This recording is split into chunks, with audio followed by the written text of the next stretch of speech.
Okay. I think I will start the proceedings of the meeting. We are in the afternoon session, and in the afternoon session we are starting with agenda item 15 on the review and trade of specimens reported as produced in captivity, resolution conf 17.7, Ref COP 19. Would you please take your seats and calm down?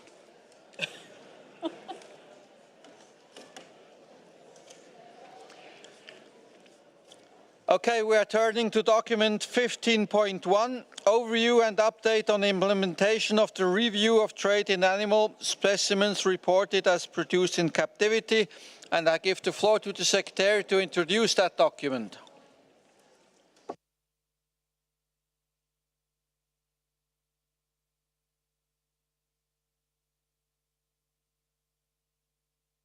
We're on. You can hear me now? Yeah. Okay, sorry about that. So thank you, Chair. Document 15.1 by the Secretariat presents a record of the status of the review of trade in animal specimens reported as produced in captivity. The report is divided into two sections. Firstly, there's an overview of the 44 cases of species-country combinations that have been selected for the review of trade in animal specimens reported as produced in captivity during the two iterations of this process to date, and this is presented in two tables in Annex 1. In addition, a table of the 25 current ongoing cases, arranged alphabetically by party, is presented in Annex 2 of the document. Secondly, the Secretariat reports on actions taken by parties to implement the recommendations made by the Animals Committee and the Standing Committee in order to ensure compliance with the obligations of Article 4, paragraphs 4 and 5 of the Convention for the four cases that were selected at AC 29, the 29th meeting of the Animals Committee, which were then retained in the process at SC 77. In this regard, the Secretariat is consulting the Animals Committee on its determination as to whether or not the recommendations have been implemented by the party concerned. Annex 5 to the present document contains a summary update of the status of those species-country combinations to be considered at this meeting. Thirdly, the committee is invited to note that Centrochelys sulcata from Ghana was removed from the review following the publication of a maximum size limit of 15 centimetres straight carapace length with its export quota on the CITES website. And finally, the Standing Committee had requested the Secretariat to consider ways in which the information concerning parties that are released from the review process under certain conditions can be made easily available in the long term to ensure that conditions are adhered to and can be monitored. While some information is available on the Species Plus website, the committee is invited to consider and agree to submit the draft decision in paragraph 26 to the Standing Committee at its 78th meeting.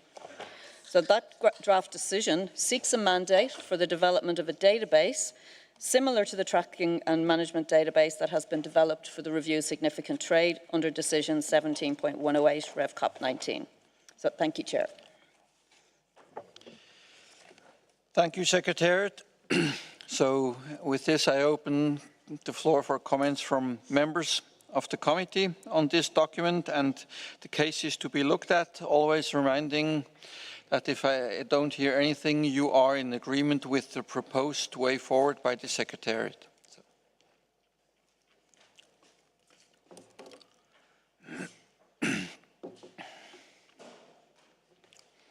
I don't see any member asking for the floor, so I open the floor for observer parties who wish to make an intervention. I see Israel. Israel, you have the floor.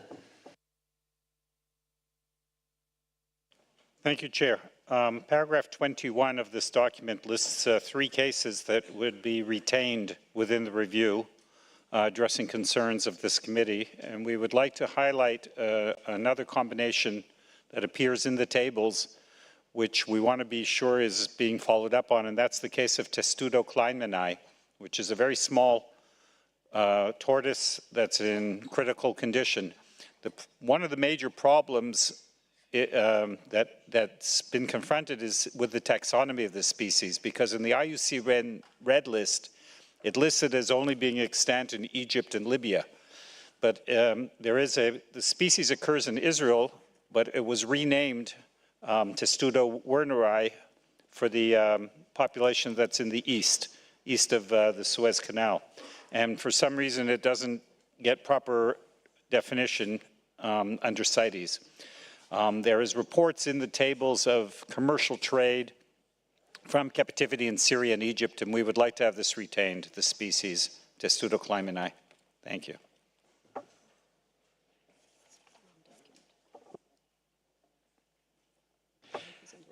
Can you explain me where you take that species country combination from? I don't. For example, in Table 2, species selected by the Animals Committee for the review at AC 32 post COP19. It's actually the last one in that table, Table 2. So if it's in the table, does that mean it's ongoing? It's not specifically mentioned in paragraph 21. Yeah. Okay, Israel, sorry, you are on the wrong document. We are not there yet. We are on document 15.1. Which is an overview, so we will get And, sorry? This is the overview.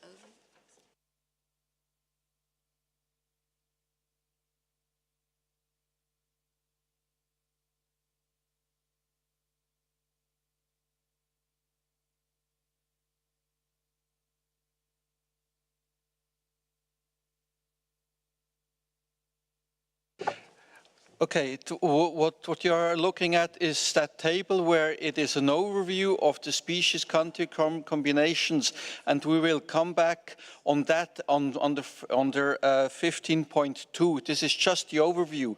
It doesn't say that it is excluded from the process. It says it's ongoing.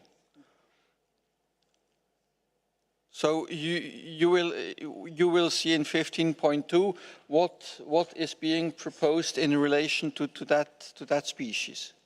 Okay?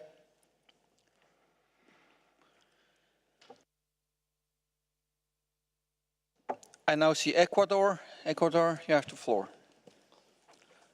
Muchas gracias, señor presidente. Thank you, sir.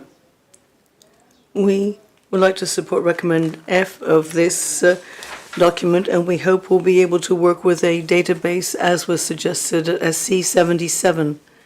We think that setting up such a database is vital for us to have the best possible information so that we are aware of all of these situations available, particularly with respect to the traceability and legality of species that are endemic to certain countries which are traded away from their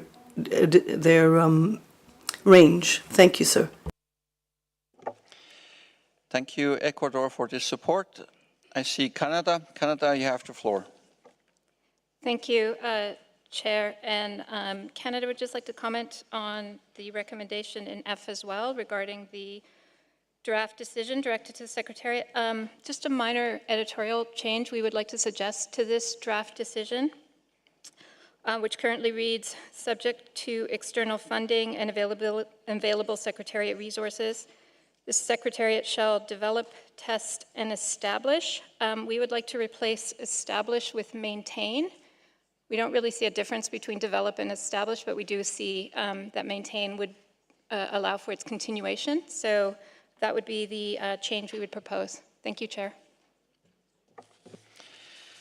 Thank you, Canada. That certainly makes sense. I see Europe. Europe, you have the floor. I just want to announce that we have concerns in regard to Varanus exanthematicus from Ghana, and we don't want to see this species removed from the process. I think this is a species that is only in 15.1.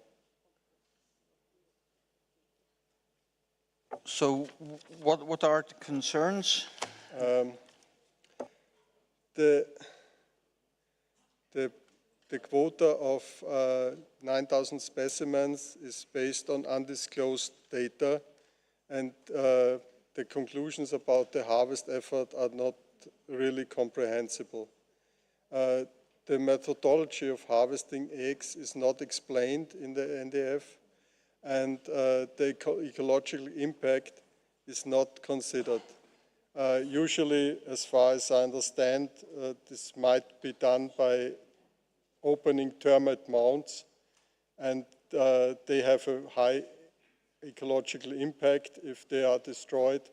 So I think that is something that should be considered in an NDF.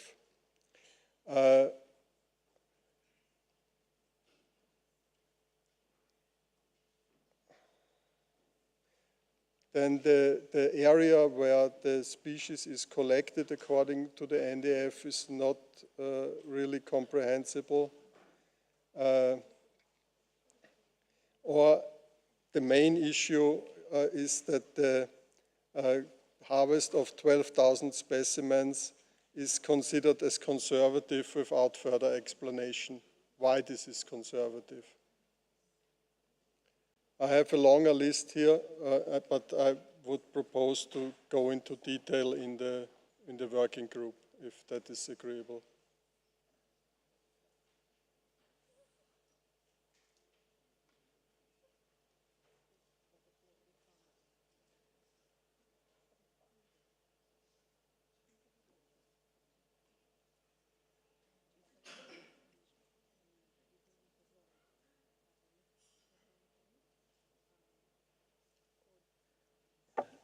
So you would like to have this case, Varanus exanthamicus Ghana, to be included into the working group on Yes. captive breeding to review the rapid assessment carried out by Ghana. Is Yes. that what you're asking? Okay, good.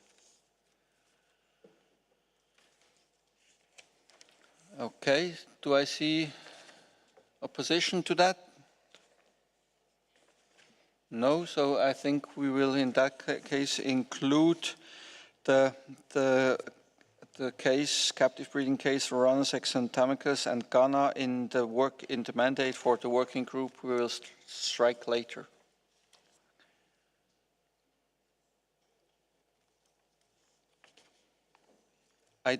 I see Central South America and the Caribbean. You have the floor. Thank you, Chair. Paragraph 17 in the document speaks about a rapid assessment that was carried out by the Scientific Authority of Ghana. And is presented in Annex 4. My question is this going to be assessed at the working group level, meaning the process in which the rapid assessment was done and the results of it, or is there going to be a separate body or committee to assess that process of a rapid assessment? No, this is going to be the working group on captive breeding that we will strike in about maybe 20-25 minutes. That will look at this case and will look at the rapid assessments, and Ghana will have the possibility to answer the questions raised by Europe.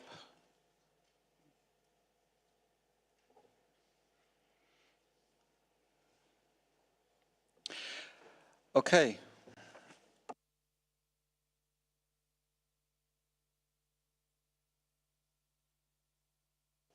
So the conclusion on document 15.1, review of trade in animal specimens reported as produced in captivity. The conclusions of the Animals Committee are, the Animals Committee agreed to the following.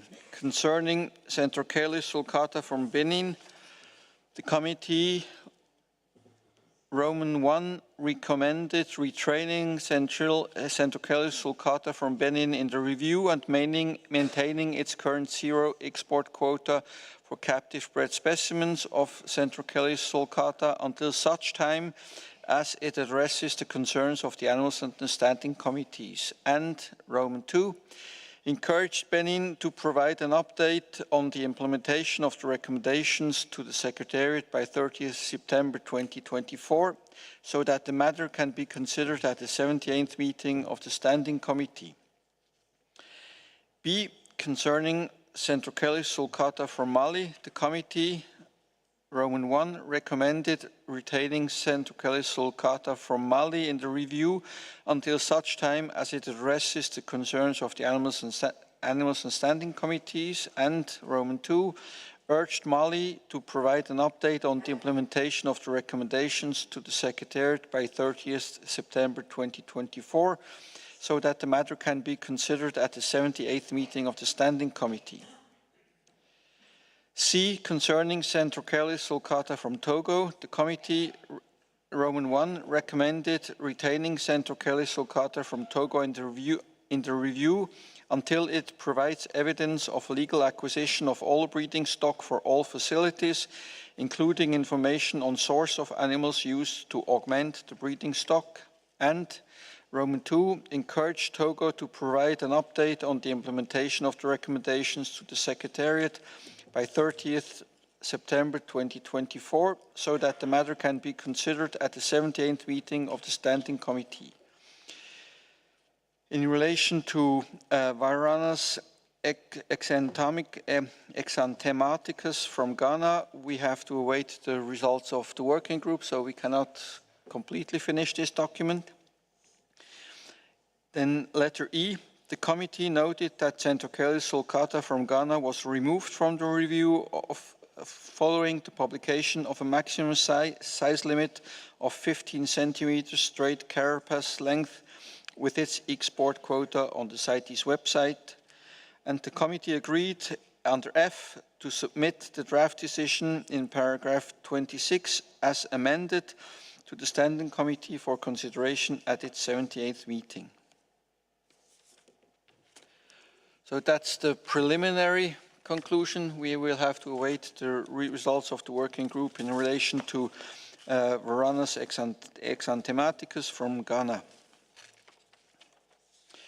With this, I close the document for today, and I move on to agenda item 15.2, species selected following COP19, and I would ask the Secretariat to introduce that document.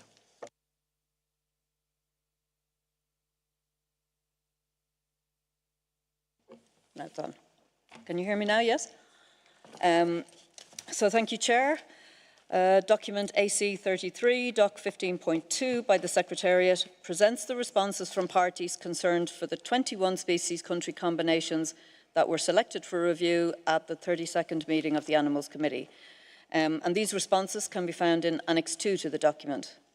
It also presents a review of known information relating to the breeding biology and captive husbandry for the 17 species selected for review at AC32. And these can be found in Annex 3. The Animals Committee is invited to establish an in-session working group to review the responses received from the countries selected for review based on the contents of Annexes 2 and 3, and in consultation with the Secretariat, formulate draft recommendations and other advice for the consideration of the Standing Committee. In addition, in order to inform the process for future reviews, the Secretariat would also appreciate any comments from the Committee on the points raised in paragraph 9 of document AC33, Doc 15.2, concerning the exact nature of how the species reviews can determine any impacts of removal of founder stock from the wild. The Animals Committee may wish to provide some guidance concerning what exactly is envisaged in such a review, or whether this text should be deleted from the resolution. Thank you, Chair. Thank you, Secretariat. And as I did this morning, I would ask parties who are concerned by one of the cases selected and who have already responded to wait with their plaidoyer for their cases until tomorrow when we have the working group. There we will have time to look at all the responses in detail. So if a party concerned by one of the cases wants to take the floor, please be short and concise and limit your intervention to the most essential. Okay? So with this, I open the floor for members of the committee if they want to wish to make comments on the species selected following COP19, and especially the question raised by the Secretariat in relation to paragraph 9 of this document.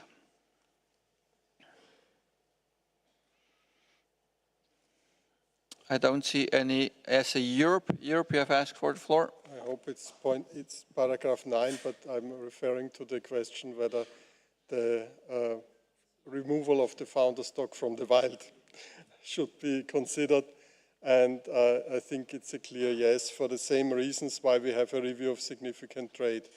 The removal of specimens from the wild should be sustainable. And if this can not be demonstrated, it is the major issue with the review of captive breeding. Only if the founder stock is removed in a sustainable way, then we can be sure that the captive breeding is not harmful for the species. This is especially the case for source F specimens, which might be removed in really high numbers and for which a simple NDF is not always possible. Thank you. Well, this, just to be clear, I think this is one aspect of the captive breeding issue. The other aspect are the numbers claimed to be captive bred really captive bred, or is there laundering of wild specimens through a captive breeding facility, what doesn't have anything to do with the founder stock, if there is one? So, but it's two issues that we have to look at. Yeah. I see the nomenclature specialist.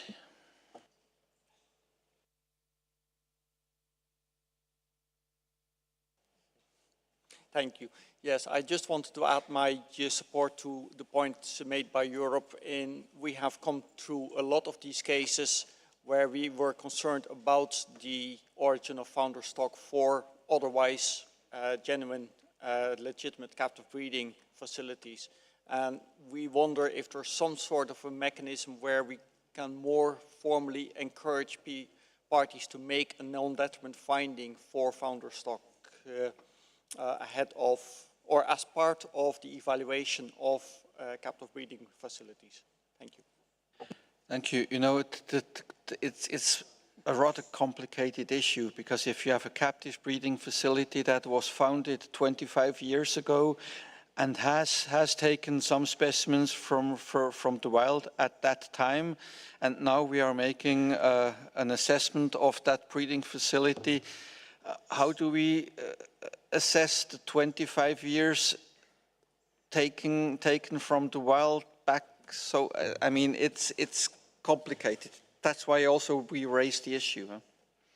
Okay, I open now the floor for comments from observer parties. I see Germany. Thank you, Mr. Chair.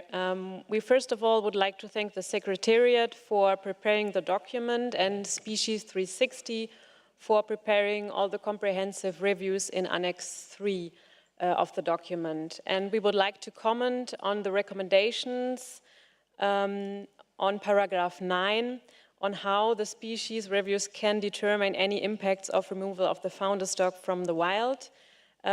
We agree with the representative from Europe that the determination that the removal of a founder stock is without detriment to the wild population is one integral part of Resolution Conf 1016. And we agree also with the observation by the Secretariat that such a determination is always a case-by-case assessment for each breeding facility and may depend on various aspects such as the species biology and also the number of specimens involved and so on. And therefore it cannot be made on a species country basis but really on a facility level. That means we should not expect that these assessments, which are done by the consultant in the frame of a systematic review, would need to consider this, but we would see merit if those reviews made for this purpose could contain information on the conservation status and the threats to the species in the country of concern, which would then help the committee to determine whether the offtake of the founder stock of each facility could be considered non-detrimental to the wild population. And we would therefore propose the following amendment to the text in Resolution Conf 17.7 under Stage 2, Paragraph G, and I will read out the full sentence.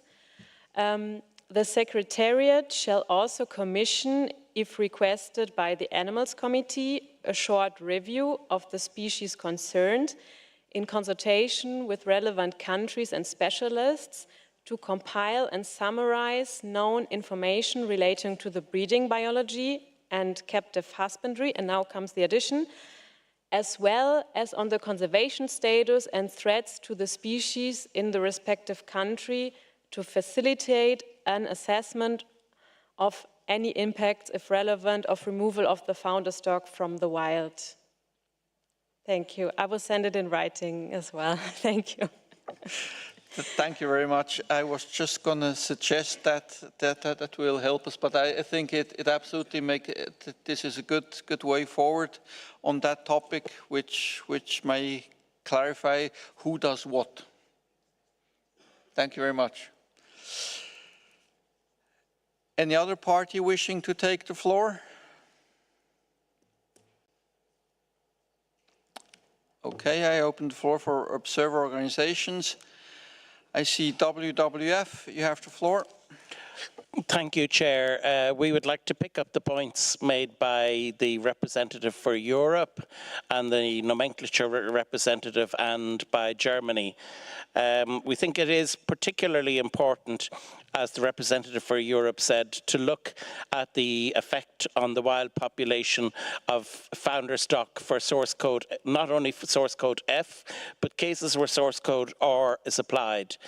We will be raising this in relation to one particular case, which we're happy to discuss in the working group rather than here in the interest of time. But we also, in this regard, support the proposed amendment by Germany, because really where you're dealing with source code F or R, the question of a non-detriment finding is much more urgent, and in that particular case it may be that the advice of the committee is that where this is an issue, and particularly in the case of source code R, whether the specimens have been taken, the stock was taken at a point before the main mortality occurs, might lead the working group to refer this into the review of significant trade, or to retain the species as possible concern pending a science-based or a provision of a science-based NDF by the country in question. And we'd finally note, in common with the discussion on the eel this morning, this is an issue that's particularly relevant for marine species, and we would recall document 25, AC 3225.2 from the last meeting, which raised this issue, but the issue still hangs in abeyance. Thank you. Thank you, WWF. I see Born Free Foundation, you have the floor. Thank you, Chair. I'm speaking on behalf of a number of observer organisations. A list has been provided to the Secretariat. In relation to paragraph 9, we agree with the European, German and WWF representatives and urge the committee to request the development of guidance to assist in determining the potential impacts of removal of founder stock from the wild under ResCont 17.7 paragraph 2H. Since information on these impacts is important in determining the sustainability of captive breeding operations for CITES species. We have specific concerns in relation to Macaca fascicularis, long-tailed macaques, and recommend that all 4 countries are retained in the review pending further information on legal acquisition and non-detriment findings of breeding stock taken from the wild, and the ability of some captive breeding operations to achieve the claimed increases in adult animals within the suggested timeframes. A document produced by the SSM Primate Working Group providing further details of our concerns has been circulated to Animals Committee members in advance of this meeting, and we can provide more detail in the working group. In addition, the summary report for Macaca fascicularis in Annex 3 characterises its IUCN Red List status as least concern. However, the species was reclassified as vulnerable in 2015 and endangered in 2022 with a decreasing population trend, and this error should be corrected. Thank you, Chair. Thank you, Born Free Foundation. I see HSI. No, sorry. I've seen Togo. Sorry, I will come back to HSI. I've seen Togo. Togo, you have the floor. Yes, Chair. Good afternoon, and thank you for that question about captive breeding. In the framework of our activities, as the nomenclature specialist has said, the difficulty is how we obtain the documents on specimens that were acquired more than 25 years ago, even 30 years ago. Most of the establishments that are involved in international trade in species for commerce, in particular when it comes to the sulcata, there were not as many requirements on the species at that time. And one of the fundamental difficulties for us is how do we check on the species we have and which are part of the captive breeding operations now. So how can we justify the origin of the specimen, and how can we ensure that we apply matters effectively to the species that are the animals that are being used? So I can assure you that all of the work with Centrocheles sulcata are not problematic because they are young specimens of the species. And if those that have been authorized, if they are larger than 15 centimeters, they are not allowed to be exported. But most of the juvenile specimens have been produced in captivity. Thank you. Thank you, Togo. Precision. Thank you for that clarification. No. I now. Or North America. Sorry, you have the floor. Gracias, señor presidente. He estado escuchando I was listening to the dialogues, and I think it's very important that we have clarity. If at the origin of the parental stock, not just in the countries of origin, where it's very important to evaluate if some of them come from the wild, as we heard from the representative for Europe. All of those specimens that come from the wild have to have an NDF, but there are installations in third countries outside the range state of the species, and there it's very important that we know about the origin. There can be some operations that have been working for many years, but we need to know if the origin was legal and sustainable. There may be some that are pre-convention, but it's important that we have the right documentation of the origins of those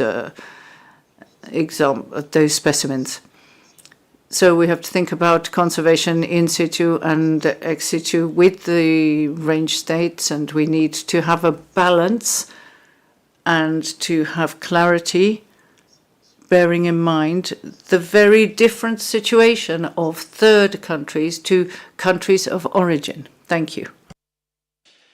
Thank you, North America.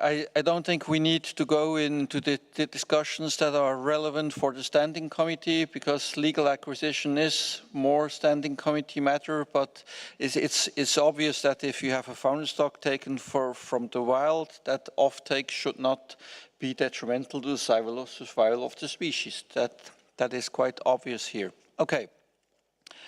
Now I can go to HSI. HSI, you have the floor.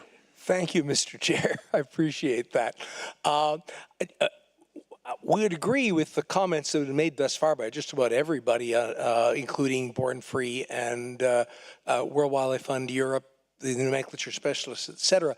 But we particularly just like to echo your comments, sir, that the primary function of this resolution, the reason this process was established, was to deal with fraudulent claims of captive breeding, not to get into the whole issue of how captive breeding is done when it's done properly or legally. Not that the other may be irrelevant to this, but that's the main function. And as far as founder stock is concerned, I mean, that's what it says in the preamble to the resolution.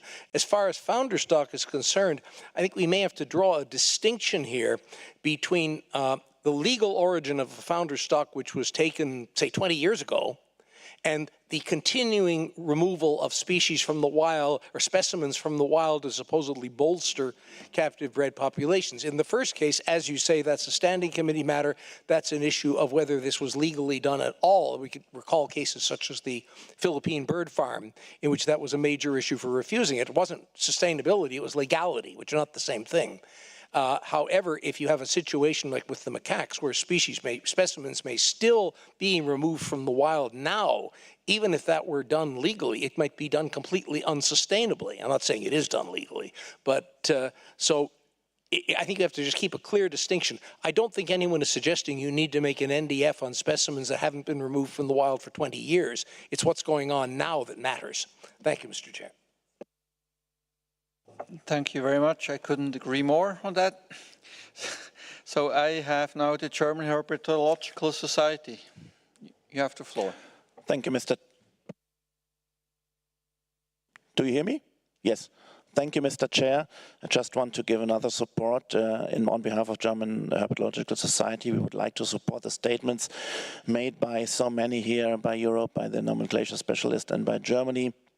And as you said, this might be a big challenge to look into a history of taking specimens from the wild many years ago. And we could make it even more challenging by looking not only at the species level, but at the populational level. It could be informative in some cases, and this might be considered within the scope of the statement made by Germany as to the addition to the respective resolution. So just to make it short and precise, we look forward to the work of the respective working group and would like to support the statement so far. Thank you very much. Thank you, German Herpetological Society. I see now Canada. Canada, you have the floor. Apologies, Chair. I know you're trying to wrap up. I just want to quickly align our views with those expressed by Germany, and in particular thank Germany for the amendments they proposed to paragraph H. And I was wondering for colleagues, it was a little bit quick. If Germany wouldn't mind just repeating that one more time. Thank you, Chair. Okay, I give the floor to Germany. Please speak slowly.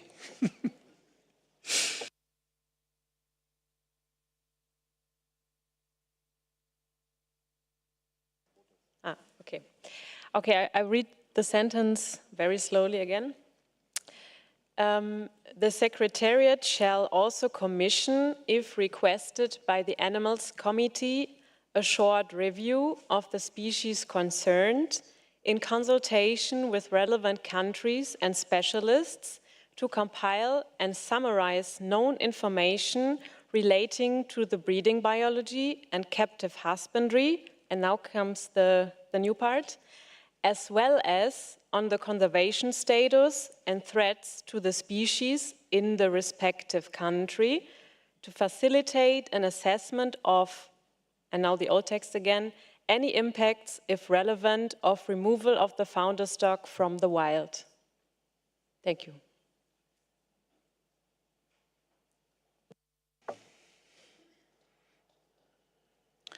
Thank you very much.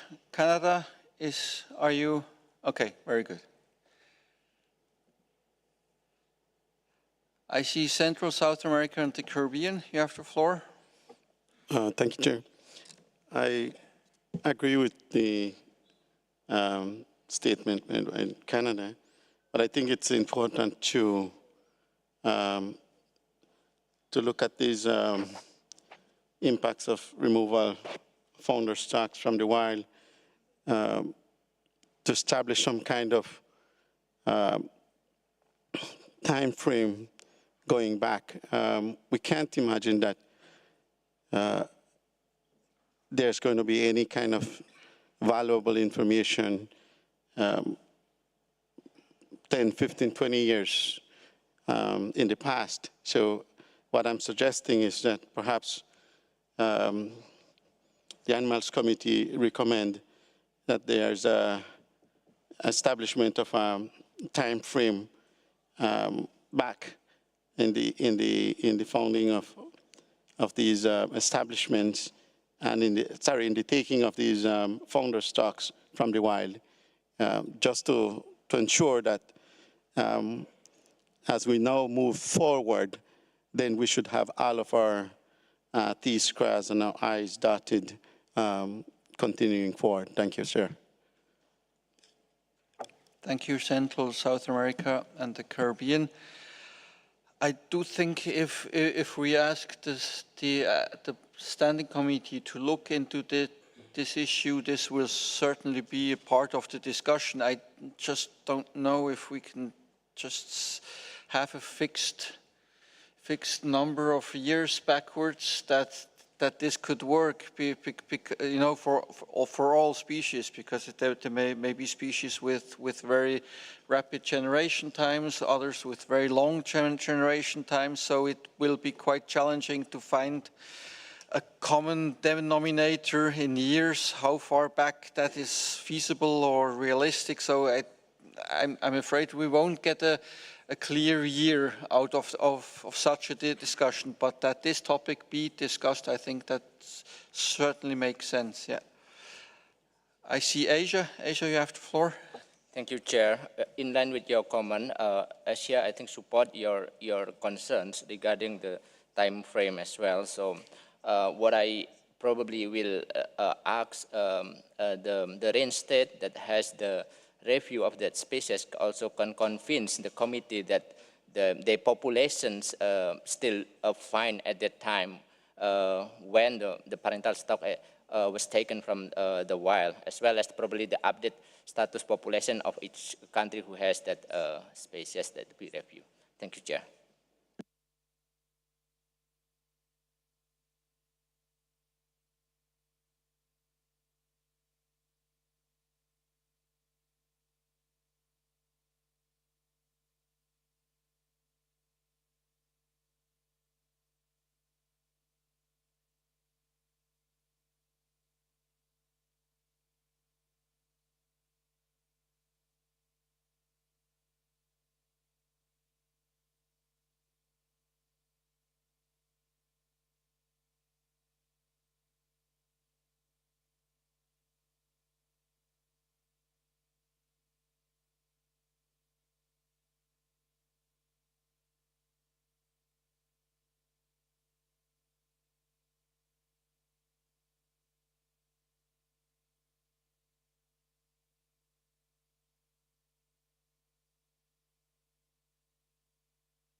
Okay, long discussion short, sorry about that. I think we should agree on the proposed amendment to Resolution 17.7 as proposed by Germany, because that gives the Secretariat the flexibility to look case by case whether there is a problem with founder stock or a problem with supplementing, and if we have a species which has always been critically endangered, then as well the founder stock as eventual supplementing will need to have an NDF. So based on the information that we will be getting, it will be possible to, on a case-by-case basis, look at this issue. And just a reminder, the Standing Committee has a mandate to look at founder stock issues, so the origin of founder stock that they already do have. So there's guidance on legal acquisition of founder stock prepared for SC 77. So there will be a document already there looking at the issue. 78. So at the next Standing Committee 78.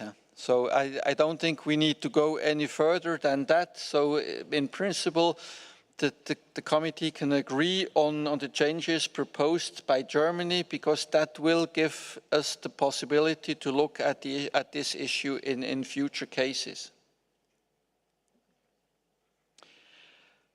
Okay, that's for that part, but I still would like to strike a working group, because yes, United States. Thank you, Chair. Apologies for taking the microphone. I think that we got Germany's amendment to paragraph H of the resolution, but in the event that we didn't get it quite right, we wanted to be sure that rather than singular country, that it reads countries, and we're not sure whether the additional specificity would be needed, but should it read countries of origin of the founder stock? Just to be very clear. Thank you, Chair. Thank you, United States. I think that's a good precision. Then it's clear who has to do what. Yes. Thank you very much. Okay.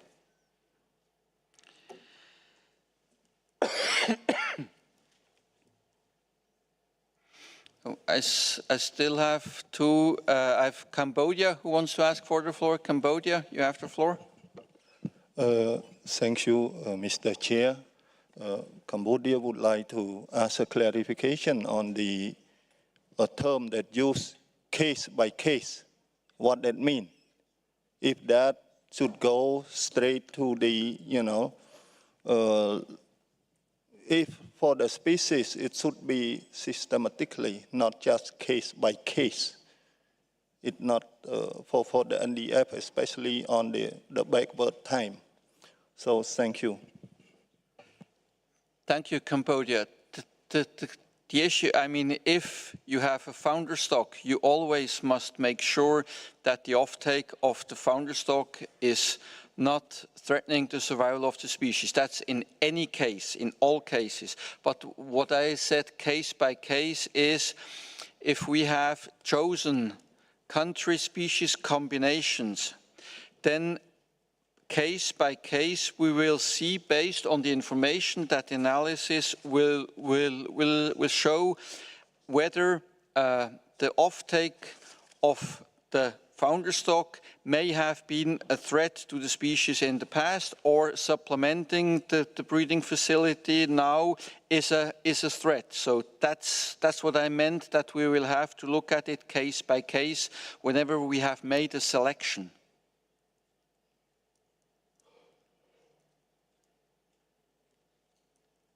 Did I make myself clear?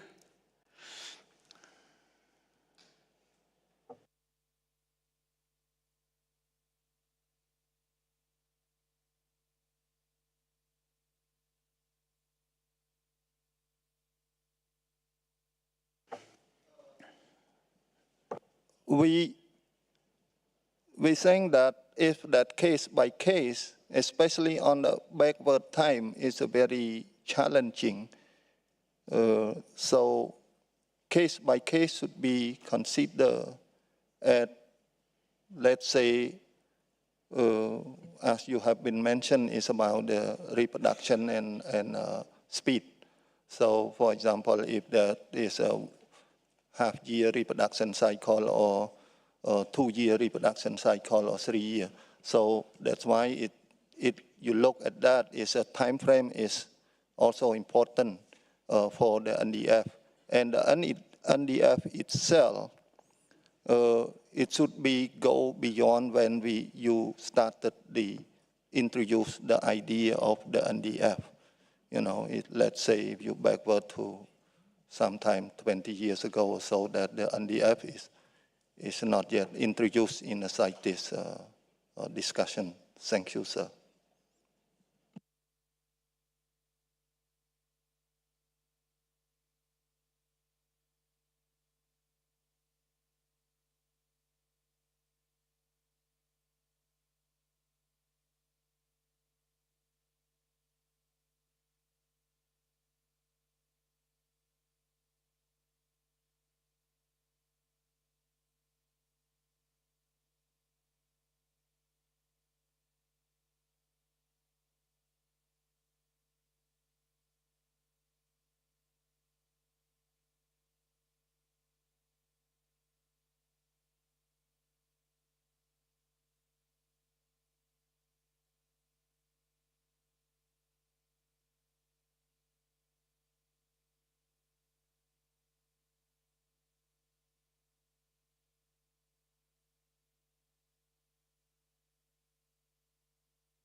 Cambodia, what I would propose is we will have a working group on that matter, and I think before the working group I will sit together with you and see what the concern is, because at the moment I don't quite understand and we cannot solve it here. But before the working group meets, I will sit together with Cambodia to see where we don't understand each other. So if you can agree, we will park that, and I will consult with Cambodia on that matter. Yes, thank you, sir. Okay, thank you. Okay, before striking the working group, a short intervention of WCS. Thank you, Chair. I promise very short. Just for clarification, building on the intervention from North America and the US, the text from the delegate from Germany is good, but where it says respective country, sometimes the country with the breeding facility is not a country of origin. We know that. I think the US suggested replacing respective country with country or countries of origin. If that is the case, that's excellent, but I'd like clarification of that if I type that quickly enough, because it's important that this looks at the status in the wild in the country or countries of origin. And when Germany said respective country, the country with the breeding facility may not be the country of origin. Thank you, Chair. Thank you, WCS. That has been exactly what the US was mentioning, and I think we have been taking that up. So I think we are fine here. Do I see agreement from the US? Okay, yes, I see nodding. Good, very good. Okay, so now I would like to strike the working group on captive breeding. So I would now read out the mandate of this working group. So, establish an in-session working group with the following mandate. Concerning agenda item 15.2, the in-session working group shall A. Review the responses from countries in Annex 2 of document AC33 Doc 15.3, the information in Annex 3 of document AC33 Doc 15.2, and any additional relevant information, and determine if trade is in compliance with Article 3 and Article 4 of the Convention, as well as Article 7, paragraphs 4 and 5. B. In instances where this is not the case, the in-session working group shall, Roman 1, identify concerns appropriately within the committee's remit.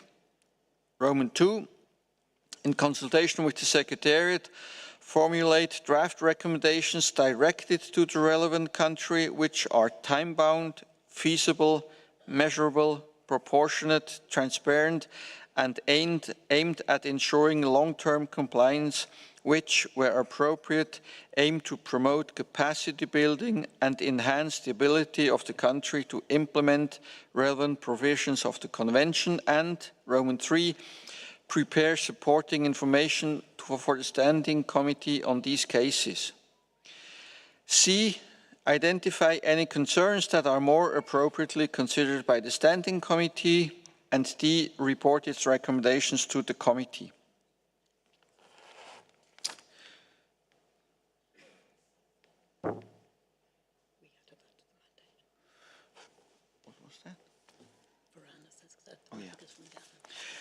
And before reporting back to the committee, I have another one, D, concerning agenda item 15.1, the working group shall review the information concerning Varanus exanthematicus from Ghana and make recommendations as appropriate. We shouldn't forget that one. And then report all these recommendations to the committee. Okay, that's the mandate. I don't see anybody opposing. So I will now strike the working group. So members who would like to participate in this working group. I see Europe, Asia, and the nomenclature specialist. I haven't asked parties yet, so I'm still with members, but I don't see any more members wanting to be part of that working group. So now I open the floor for observer parties. Central, South America, and Caribbean is also part, yes. I see the United States, Indonesia, UAE, Belgium, Ghana, Hungary, Germany, Switzerland, Morocco, Canada, Japan, South Africa, Finland, Portugal, China, Denmark, Brazil, Czech Republic, Spain, Cambodia, UK, Israel, Togo, Lao PDR, Slovakia, EU, Kenya, Malaysia, Russian Federation, Thailand, Austria, France, Costa Rica, and Chile. Kuwait. Okay. Can the remaining parties, United States and Togo, press the button once more to get off the list?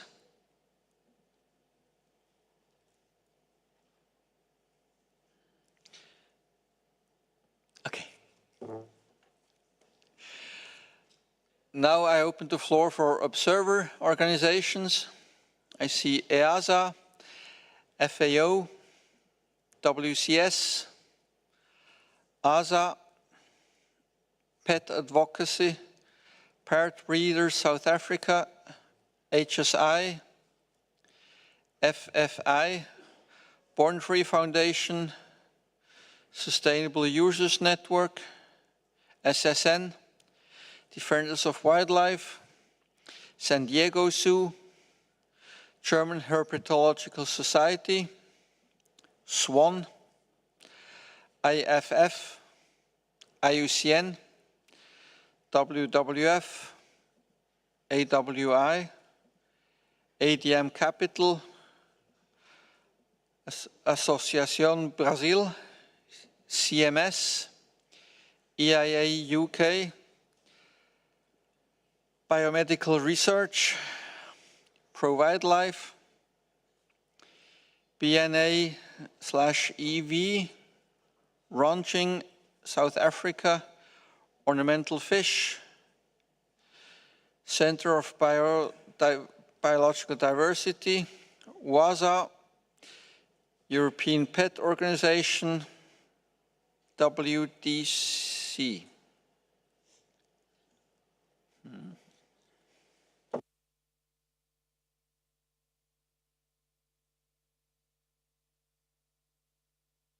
United States, you are asking for the floor. Okay, sorry about that. That was a mix-up.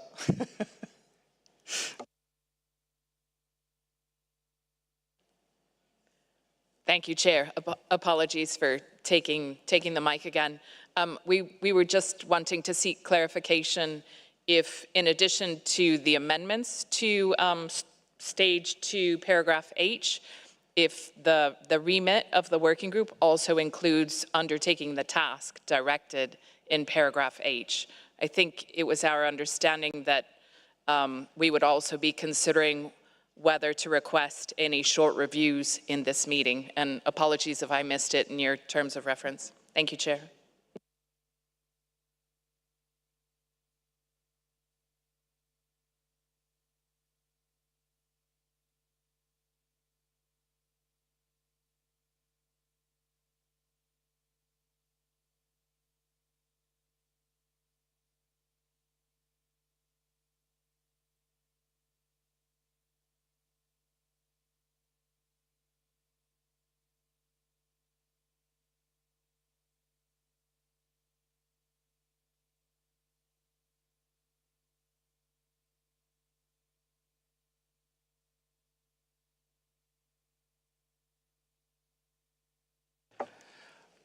Okay, so my feeling is that we have agreed on the changes proposed to the resolution by Germany. I think we have had broad agreement on that with your additions.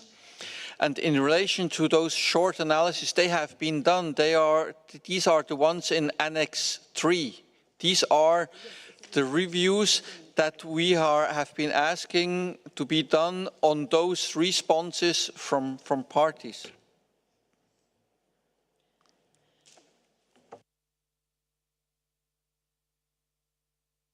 These are the ones that have been done by Species 360 in Annex 3 to that document. Okay. The next time they will also contain what has been added now, the next time around, okay? Good, thank you.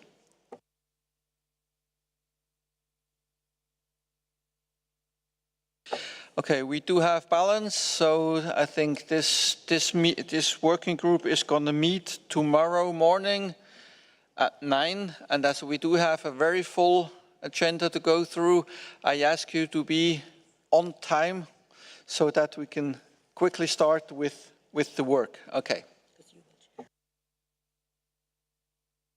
Oh yes, and I will be chairing that one.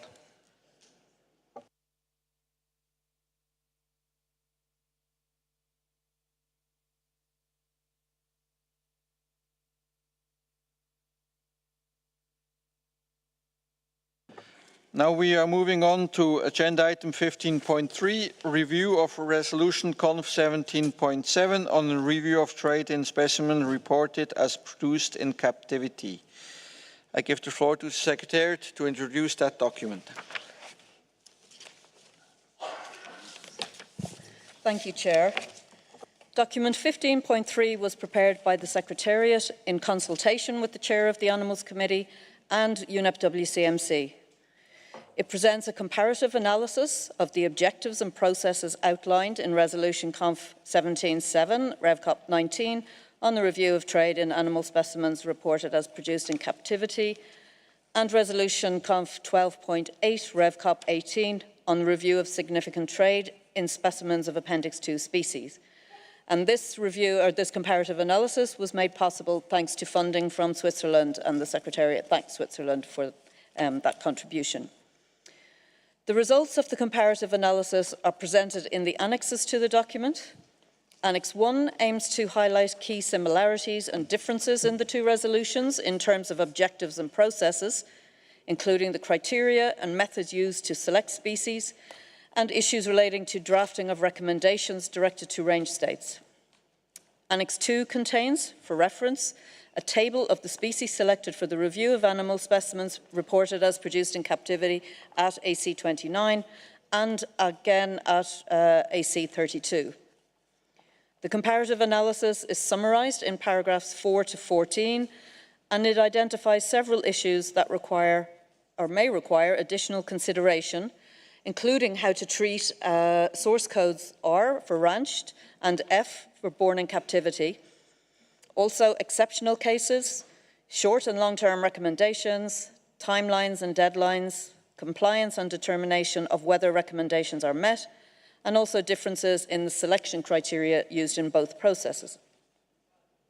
One point worth highlighting is that under the captive breeding resolution, so 17.7, the Animals Committee is requested to select cases for review, taking into account the breeding biology of the species under a new criterion which was adopted at COP19.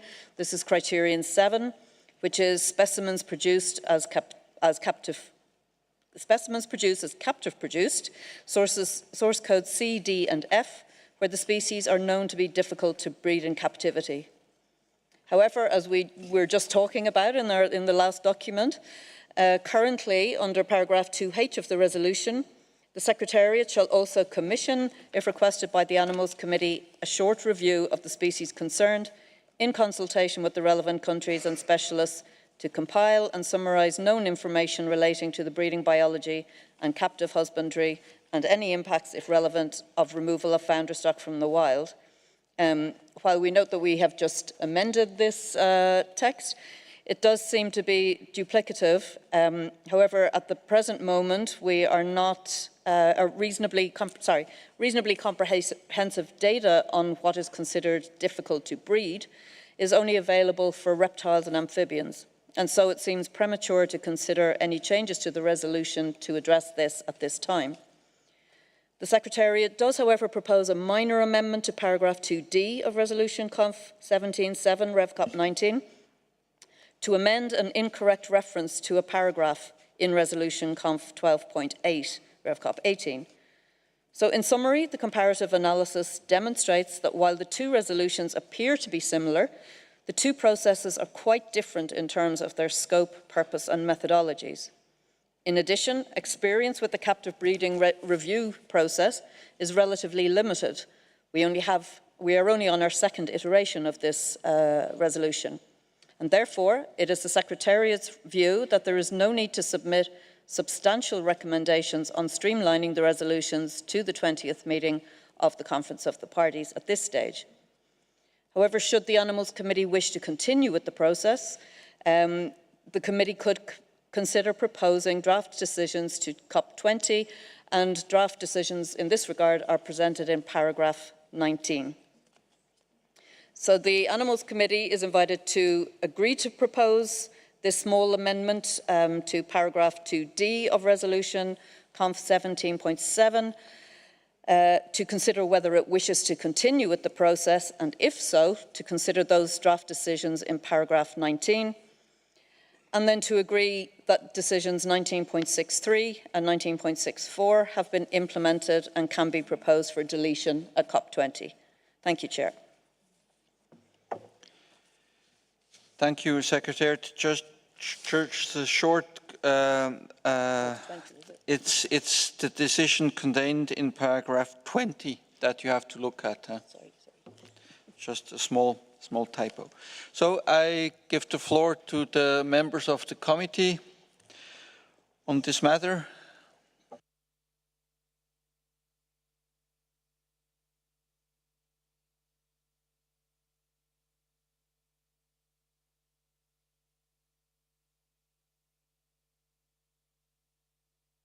Unfortunately, I cannot only say silence is agreement, because in paragraph B, there is a question that you have to give an answer whether you wish to continue that process of reviewing. If you say yes, then you would have to look at these decisions in paragraph 20 and agree on them. So it's not just a matter of saying yes, it's all good. So you have to give us some guidance. I see Europe. Europe, you have asked for the floor.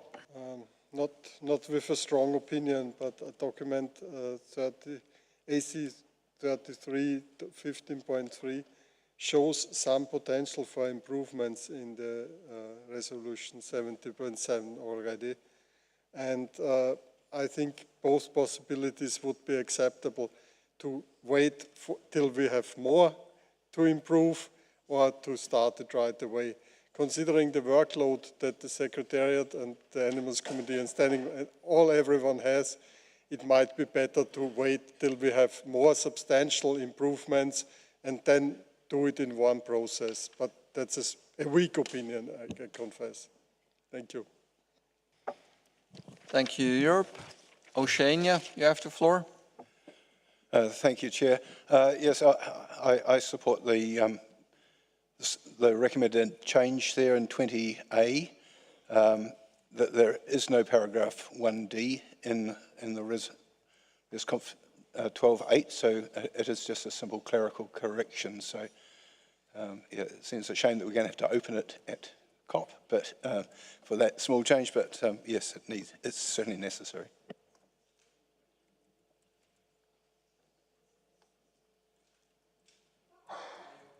I now open the floor for observer parties. I see the United States. You have asked for the floor. Thank you, Chair. The United States agrees with the Secretariat's conclusions that while Resolution Conf 17.7, Rev Cop 19, and Resolution Conf 12.8, Rev Cop 18 appear to be similar, the two processes are quite different in terms of their scope, purpose, and methodologies. The United States agrees with the Secretariat's conclusion that there is no need to submit substantial recommendations on streamlining the resolutions to COP20. Therefore, we agree with recommendations A and C in document AC 33, document 15.3. Thank you, Chair. Thank you, United States. I have Germany. Thank you, Chair. We would like to thank the Secretariat, the AC Chair, and also WCMC for doing the comparative analysis on the both processes and for preparing the document.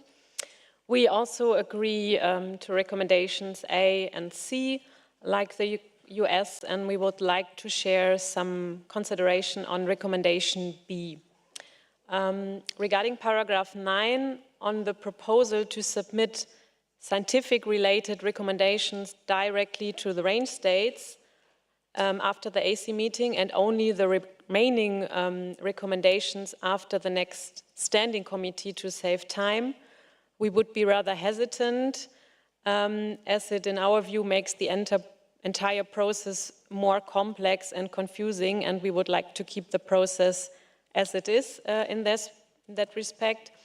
Regarding paragraph 13, on the differences in selection criteria, we note that while the overall goal of both resolutions is to detect cases where current trade is of genuine conservation concern, the selection criteria naturally differ as the scope of both processes differ, as also pointed out by the representative of the US.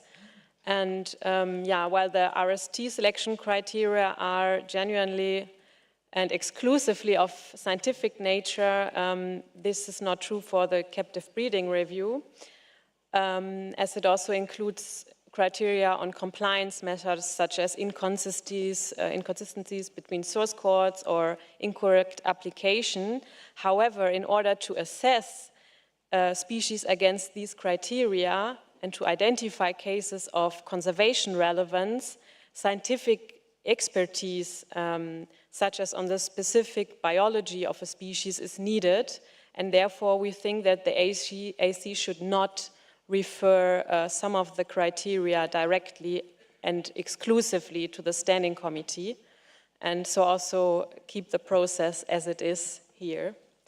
And regarding paragraph 15 on the new criterion, breeding biology, we would like to support the current approach employed by WCMC, because we have to keep in mind that selection criteria help for a first analysis, which is systematic in order to aid the committee then to detect the species which are really of concern, taking into account their expertise and further information.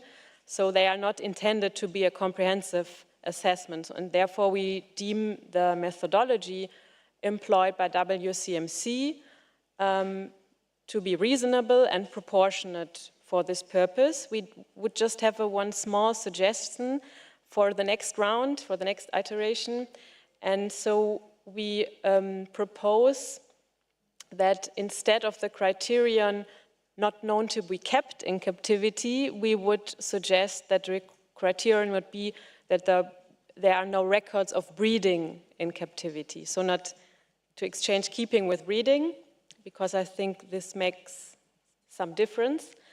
And in that context, we also note that for many species, relevant information on breeding, biology, and husbandry requirements is not readily available.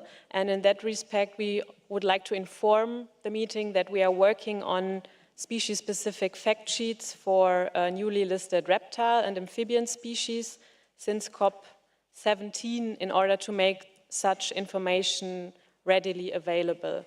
And in conclusion, we don't see a need, as also has pointed out, for further streamlining Resolution Conf 17.7 and Resolution Conf 12.8, while we see merit in adding a flowchart to Resolution 17.7, because we deem it quite useful, and also to explicitly include in both resolutions that cases might be referred from one resolution or one review process to the other if it's deemed appropriate.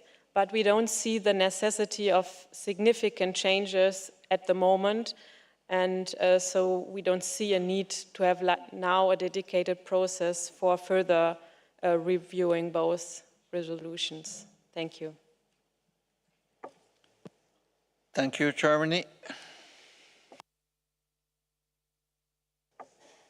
I now open the floor to observer organizations. I see CMS. CMS, you have the floor. Thank you very much, Mr. Chair. And since this is the first time I'm taking the floor, let me thank you for the great time I had with you over the last years and for all the work you've done in CITES, and wish you all the best for the future, and also thank the Secretariat for preparing this great meeting. So on this, I'm not really sure whether this is the right time to bring one comment on the criteria for selecting species for review. Actually, as you are aware, CMS Appendix-I species are subject to ban of taking individuals from the wild. So this is more a legal issue, but actually this decision to list this species Appendix-I is also based by scientific considerations.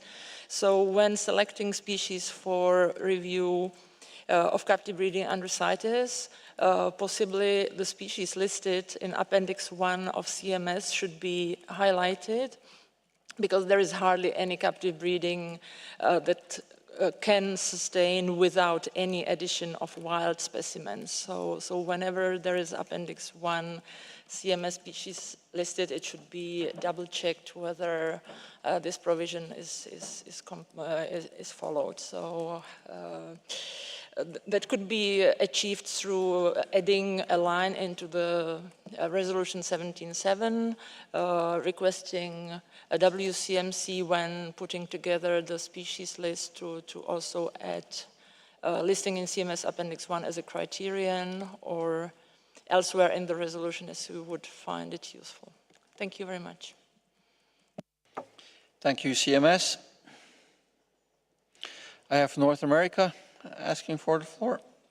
Thank you, Chair. Just to express that the North American region aligns with supporting going along with decisions, paragraphs A and C, as expressed previously by the U.S. After consultation, the region also supports. Thank you. Thank you, North America. So with this, I will take a moment to wrap up.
Okay, so the conclusions of the Animals Committee are as follows. A, the Animals Committee agreed to propose to the 20th meeting of the Conference of the Parties to amend paragraph 2D of Resolution Conf 17.7 on review of trade in animal specimens reported as produced in captivity as outlined in paragraph 20. Paragraph 20, yes.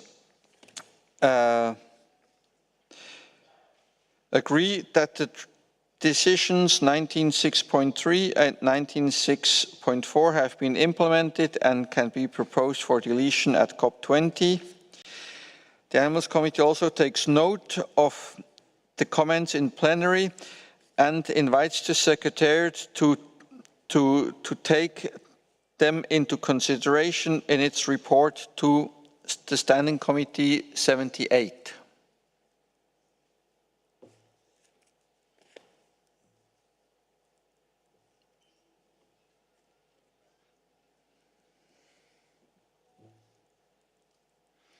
Okay, I don't see any opposition to that proposed way forward, so that's what the committee has agreed on, and we now can go to the next agenda item, which is seahorses. No periodic review of the species included in dependencies. Seahorses will come afterward. So I would like to ask the Secretariat to introduce document 45.2, selection of species for the periodic review. You have the floor. Thank you, Chair. Document AC 33 Doc 45.2 Ref 1 was prepared by the Secretariat and provides the Animals Committee in Annex 1 with 3 summary tables prepared based on the provisions in Resolution Conf 14.8 Ref COP 19.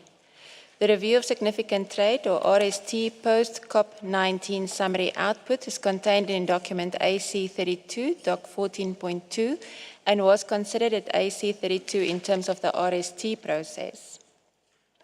The Animals Committee should note that the revisions to the document relates to paragraph 8D Roman 4 to include New Ballinidae in line with the paragraph 2 of Resolution Con 14.8 Rev COP 19, which states that no periodic review of any great whale, including the fin whale, should occur while the moratorium by the International Whaling Commission is in place. There was therefore also a consequential amendment to Annex 1 on fauna to remove Caperia marginata. The Secretariat appreciates the funding provided by the United States of America that made it possible to undertake the required analysis and appreciates the collaboration with UNEP WCMC in the preparation of the outputs. Because the assessment could not be prepared for the first meeting of the Animals Committee after COP19, it's proposed that the period to review the identified taxa extend for the remainder of the current intersessional period until the 21st meeting of the Conference of the Parties in 2028. The Secretariat would like to remind the Committee that the proposed draft decisions contained in paragraph 9 was considered during the joint meeting of the Animals and Plants Committees. The committees agreed to recommend the deletion of criterion D from paragraph 3B to Roman 2, little I, in Resolution Con 14.8 Rev COP 19. The Animals Committee should note that the Appendix-I listed taxa whose populations are in international trade for commercial purposes, contained in Output 1, may merit further engagements with parties to verify the correct use of purpose codes, and the committee may wish to draw any concerns to the attention of the Secretariat and the Standing Committee as appropriate.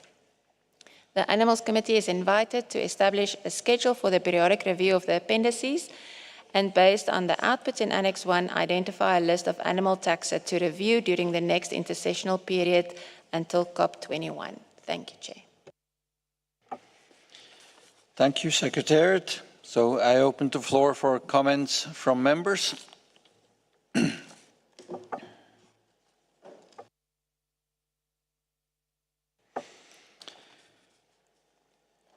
I open the floor for observer parties. Israel, you have the floor. Thank you, Chair. I brought up this matter yesterday during the, or was it Saturday rather, on the joint session, and you asked me to wait till we brought it up here, so I'm taking advantage of this now. Specifically addressing paragraph 10, which the Secretariat just mentioned, asks the Animals Committee about possibility of looking at it. Paragraph 10 of the document summarizes the issue of Output 1, which is a list of cases of Appendix-I listed taxa traded for commercial purposes. Output 1, as it appears, does not distinguish which cases of commercial trade are from registered facilities, which would be legal, as opposed to commercial trade from countries where there are no registered facilities for that species.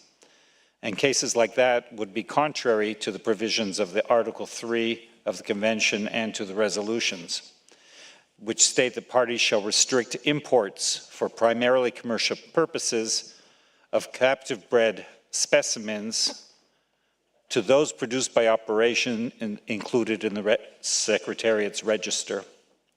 So paragraph 10 of the document suggests that the Standing Committee and the Secretariat should investigate the matter.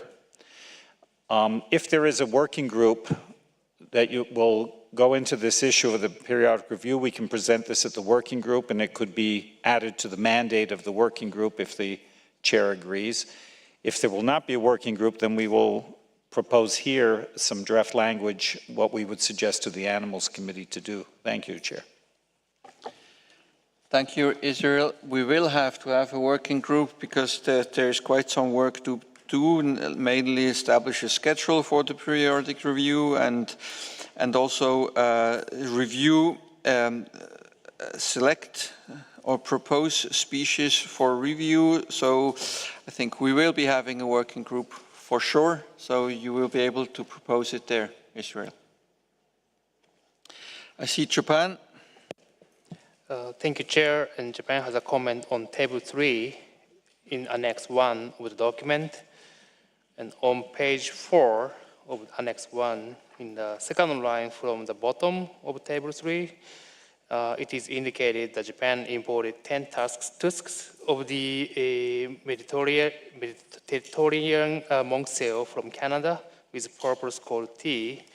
And the Management Authority of Japan investigated this trade in cooperation with the Management Authority of Canada, and it was found that the trade in the Nawar, listed in Appendix-II, was incorrectly reported by the Management Authority of Japan as traded in Mediterranean monk seal. So that the Management Authority of Japan has already reported this case to the Secretariat, so I believe that this will be reflected in the CITES trade database very soon. Thank you very much, Chair. Thank you, Japan. Can you quickly tell us where exactly you have found this entry? It's okay, Table 3, the first page, okay. Output 1, right?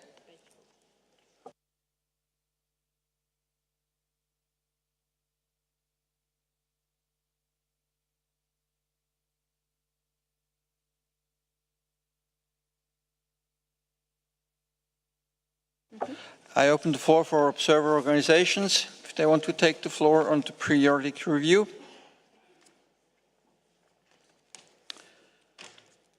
Okay, no, UNEP WCMC, you have the floor. Thank you, Chair, and thank you to Japan for clarifying that change in species in their annual report, which as that's been communicated to the Secretariat, we can amend the CITES trade database. I just wanted to come back to the point that Israel made, that the output doesn't distinguish trade from CITES registered facilities, those facilities that breed in source code D specimens. And that really, the output only includes source codes W, R, U, X and unreported, so trade that could potentially be wild source. It doesn't include any source code D trade that could be from CITES registered facilities. Thank you, Chair. Thank you, WCMC, for that clarification.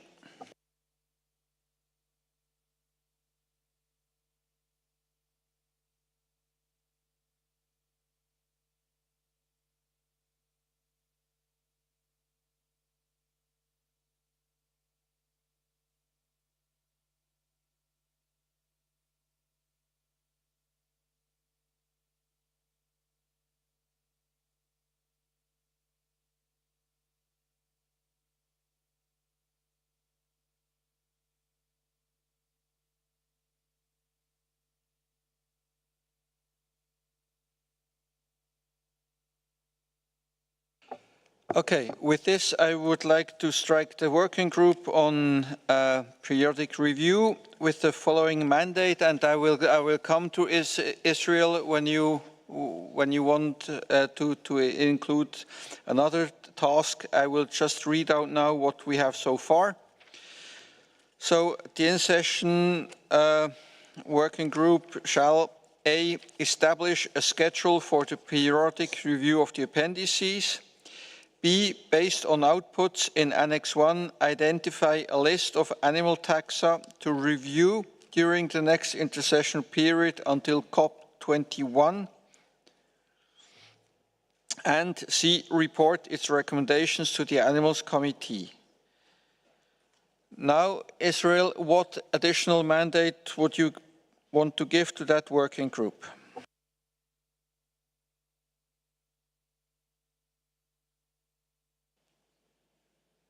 Thank you. I don't have exact wording. What I meant for the mandate, it would be the working group shall, according to paragraph 10 of the document, look at output 1 and determine further action by the Standing Committee or the Secretariat. But Israel, that's going to happen anyway. But what, if I understood correctly, you wanted to have an additional analysis being done, so in view of that, because so far, as explained by UNEP WCMC, the analysis does not cover what your concerns were. The way I understood the response from UNEP WCMC, it actually intensifies my concern because it already has determined that all these cases that are in output 1 are not from commercially, from registered operations. So therefore, there is an even more serious concern for looking at this table 3 and output 1. Obviously, the committee here cannot go over each case by case, but there should be a output from this committee directed to the Secretariat and or the Standing Committee to investigate what cases here are potential trade that's contrary to the Convention. And that should be done, but the committee should ask the Secretariat to further investigate these cases. I don't expect the Annals Committee to go through these at this meeting.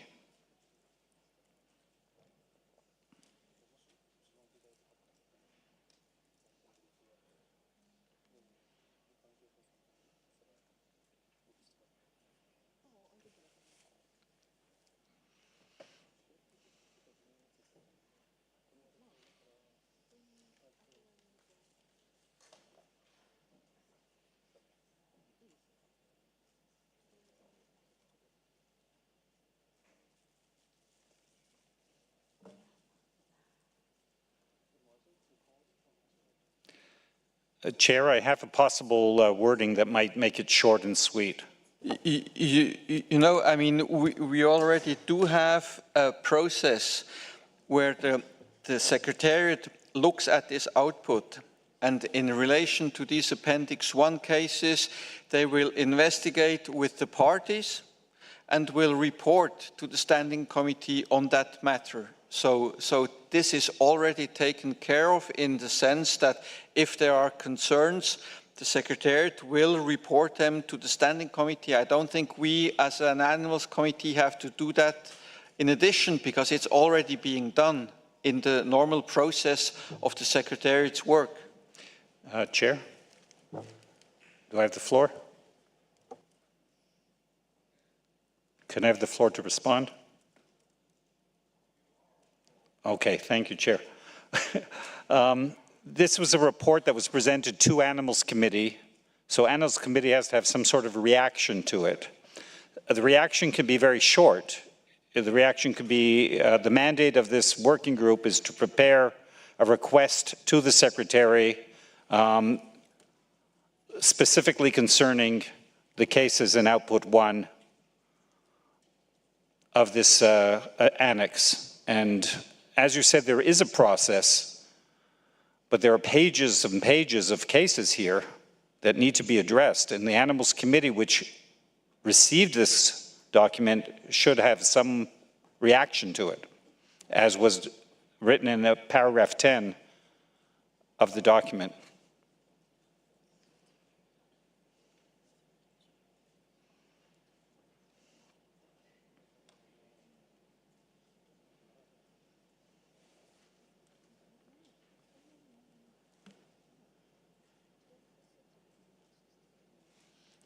Can you take a picture of the screen?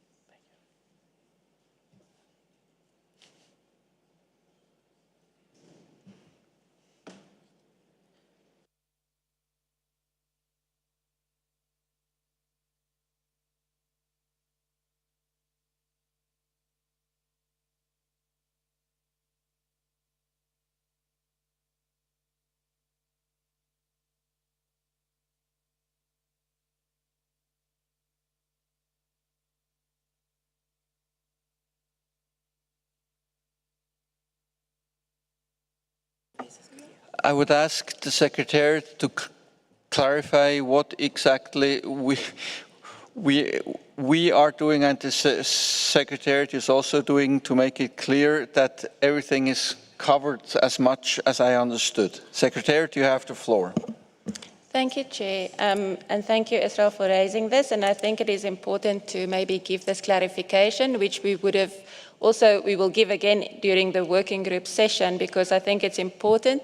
We have not done periodic review in quite some time, so there are some misunderstandings in terms of the process. But if we look at the resolution, it includes in the annex a protocol for the assessment of taxa. And the specific purpose for the Appendix-I for Output 1 is actually to look at where there are cases where there's a need to review the sources and the purposes of trade to ensure that Appendix-I listing is being managed appropriately.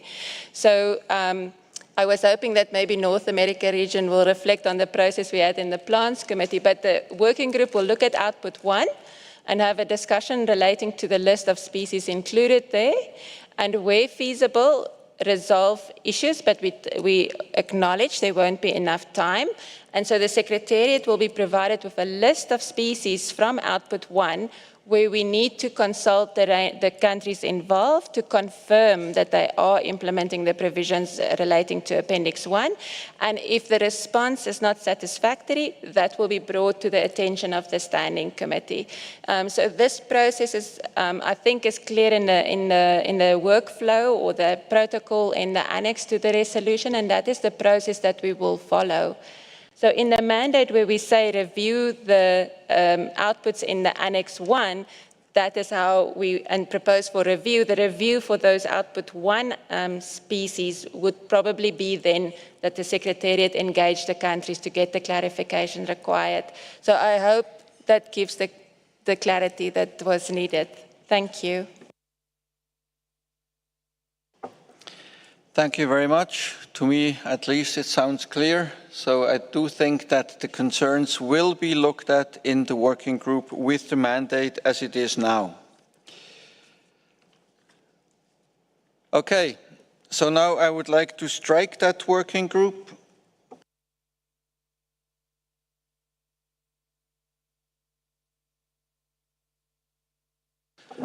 Okay, so we will have a co-chairmanship between Asia and the alternate from Oceania, who will co-chair this working group. Now I would like to open the floor for interests from members of the committee. Observer parties. I have India, United States, China, Japan, Israel, Germany, New Zealand, Brazil, UK, South Africa, Spain, Thailand, Portugal, Indonesia, Australia, Tanzania, the EU, Russian Federation, and Cambodia.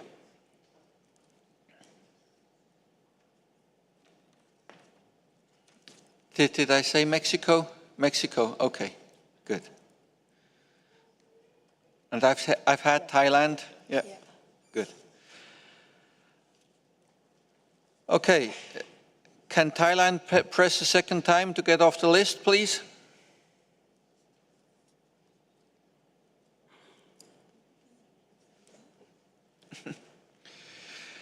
Okay, I open the floor for observer organizations.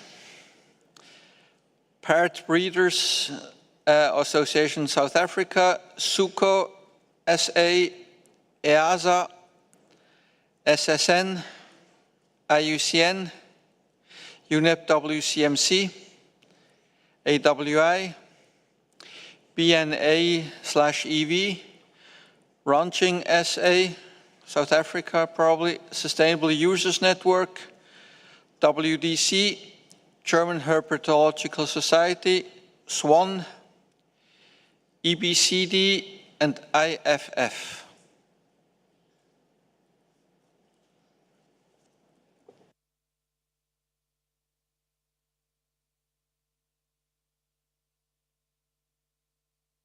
Okay, so we have a good balance. So thank you very much. So this concludes the periodic review 54.2, but we have two other documents, 45.3 on periodic review of Arctocephalus townsendi. It's Mexico has submitted that document. You have the floor.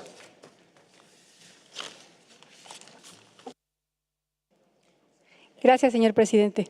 Thank you, Chair.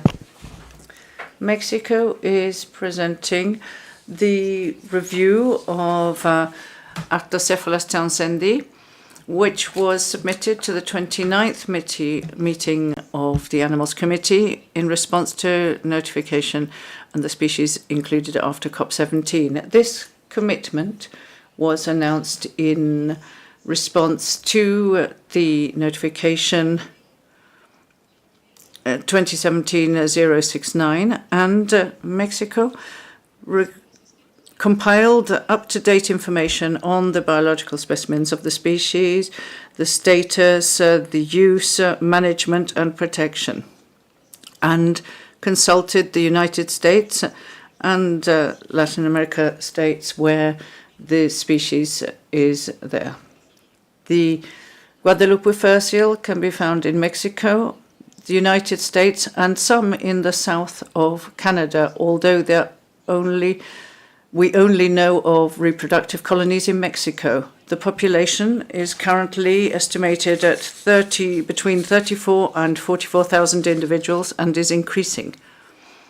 The islands where these species breed are located within protected areas, and both Mexico and the United States of America have the highest levels of protection for the species, and there are regulations for the management of marine mammals in Canada.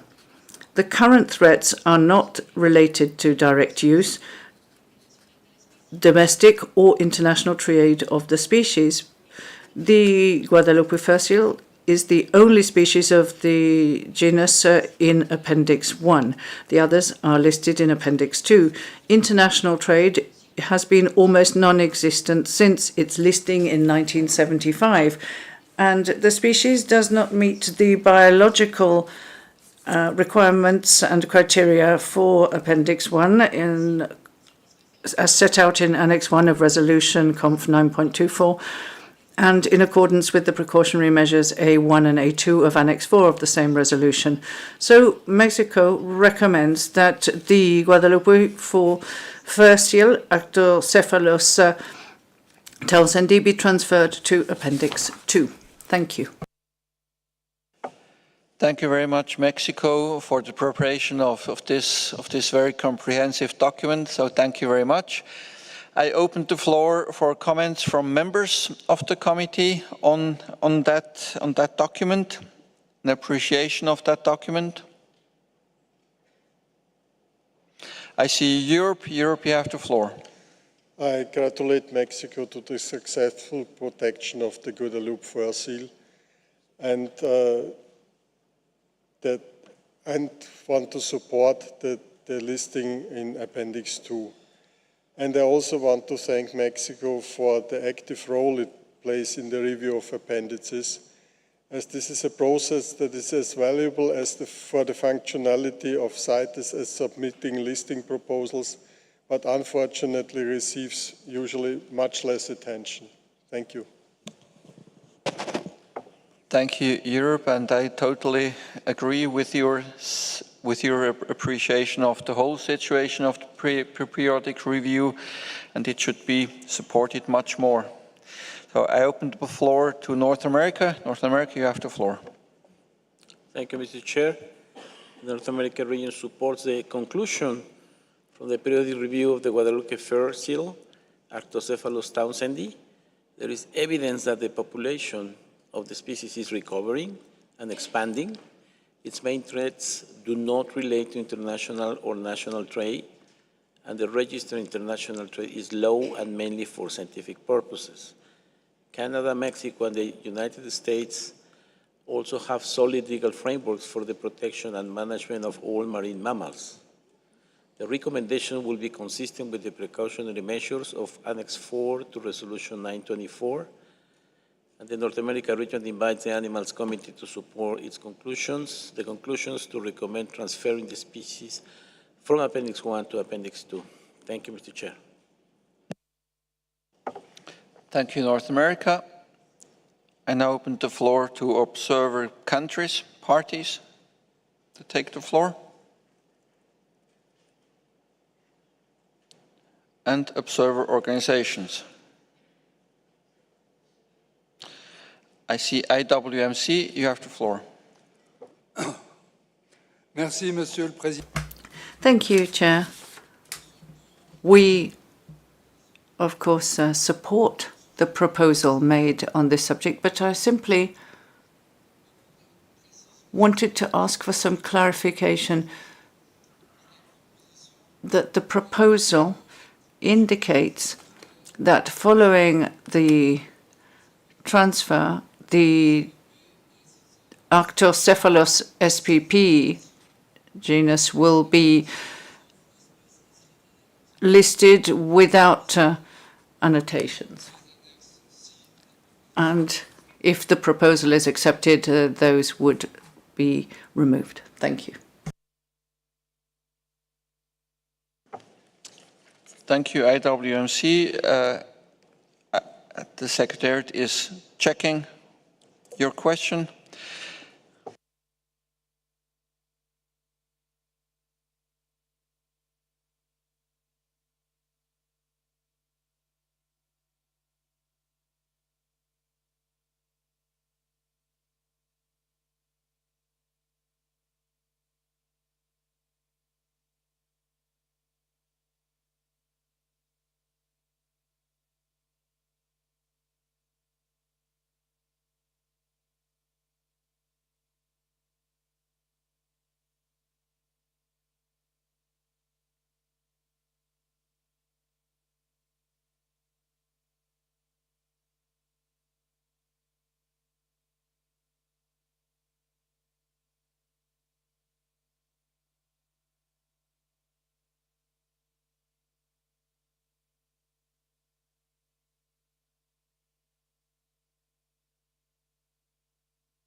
Just to respond, yes, because this is the only species in Appendix-I. If it's going to be transferred into Appendix-II, all species of that genus will be in Appendix-II. So the mentioning of except Arctocephalus townsendi will, of course, disappear because it will be under the whole genus. So I think this is an automatic thing that would happen.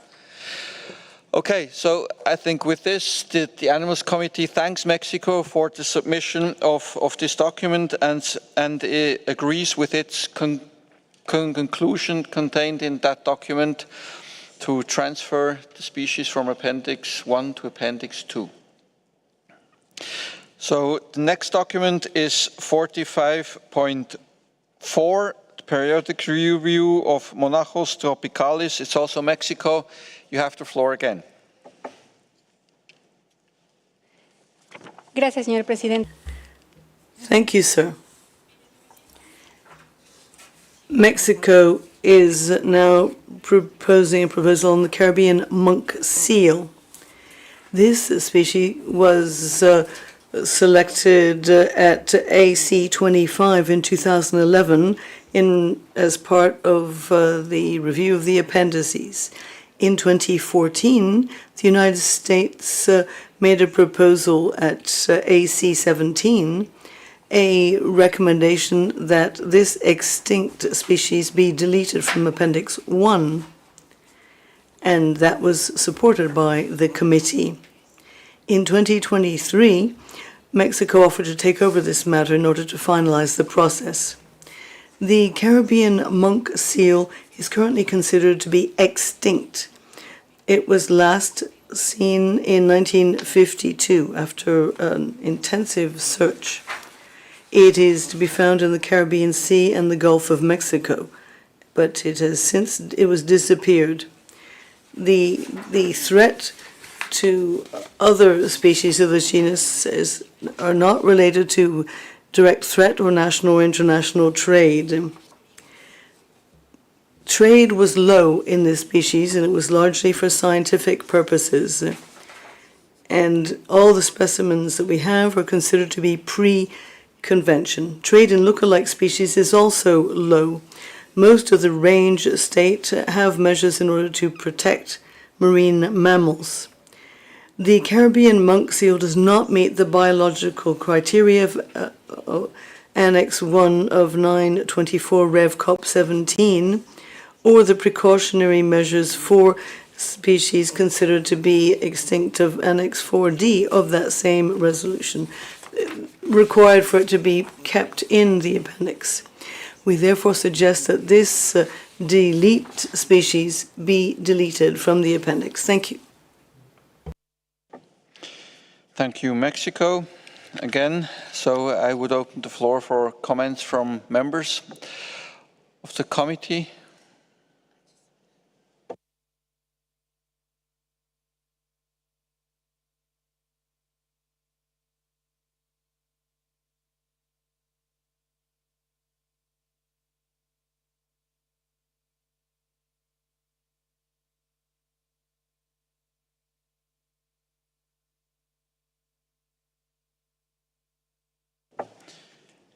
Europe, you have the floor. Very short comment. The report presented by Mexico is comprehensible and, according to my view, in agreement with the convention, and I support it.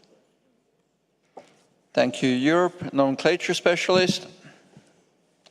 Thank you, Mr. Chair. I commend Mexico for the preparation of this comprehensive and informative review.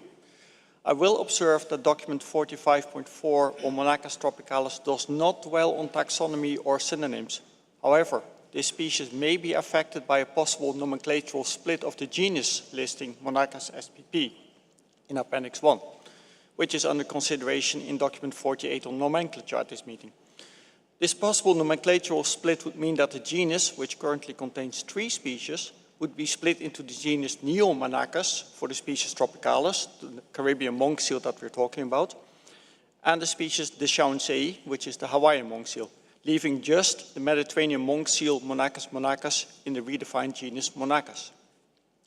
Mindful of the deliberations on higher taxon listings earlier in this meeting, this nomenclatural split, if adopted, would bring up the question whether to present listings in Appendix 1 as 2 genus listings, one of which has a species excluded by annotation, or convert these to separate species listings. I'm unable to attend the anticipated working group, so I wanted to bring this up now, and I invite the authors of this periodic review to liaise with the nomenclature specialist for fauna as this species progresses in its process towards COP20. Thank you. Thank you very much. I've already seen head nodding from Mexico, so they will certainly be talking with you so that we do get the right nomenclature. I see North America. You have the floor. Thank you, Chair. The North America region supports the conclusions from the periodic review of the Caribbean monk seal Monachus tropicalis and invites the Animals Committee to support and recommend the removal of the species from Appendix 1, considering that the species is extinct and there is a minimal international trade in existing specimens, primarily for scientific purposes. The recommendation will be consistent with the precautionary measures of Annex 4 to Resolution 924, and it is worth mentioning that this recommendation was also previously adopted by the 27th meeting of the Animals Committee. Thank you, Chair. Thank you, North America. I open the floor for observer parties and observer organizations. I see HSI. HSI, you have the floor. Thank you, Mr. Chair. First of all, we do want to commend Mexico on their excellent and detailed document. And our concerns really do not relate to this species specifically. However, this is a species that became extinct well before the convention came into force. It is now listed, even though it was originally on Appendix-I, as part of a higher taxon listing that is still extant. So the question to me raises is, do we need a proposal to deal with this species? If so, you might set a precedent. Do we now need to go back and look through higher taxon listings of other taxa to see whether we need to write proposals for species such as Carolina parakeet, which was last seen in the 1930s, or a number of species of orchids that became extinct in the last century, or various others, seem to be very cumbersome. It would seem to me that there's an alternative that would set a less cumbersome precedent, and I admit it's a technicality. And if you look at Resolution Conf 11.21 Rev 19 on annotations, you note that in paragraph 1, the parties agreed that the annotation possibly extinct can be added as a reference annotation to the existing listing. It says, and especially since this is within a higher taxon, and that further down it says that reference annotations can be made either by parties or by the Secretariat. And I would suggest that instead of having to go through the rigmarole of a full proposal and vote and everything else, in order to avoid having this happen in future to other higher taxa where it might be a much more difficult job to determine which species are extinct, that instead of going through this process, the Secretariat simply be asked, if anything is to be done at all, to annotate the species as possibly extinct, which is they can do according to this resolution. Thank you, Mr. Chair. Thank you, HSI, for this suggestion. I see Oceania has asked for the floor. Yes, Mr. Chair. Yeah, it's a very sad situation when you have to remove a species from the appendices because it is extinct. But precedence has been set in terms of removing species from a higher order listing in the past, where New Zealand removed the white-faced owl, from the appendices. Part of that was because it was being traded in Africa as the white-faced Scops owl, and so there were records of trade between, I think, Ghana and Togo, which are just using the wrong species, and so it was actually confusing matters keeping it in the appendices. So we do have a precedence of removing a single species from a higher order taxon on the basis of it being extinct, so I support the removal at COP20, or the proposal to go to COP to remove it. Thank you. Thank you, Oceania. I see IWMC. Merci, Monsieur le Président.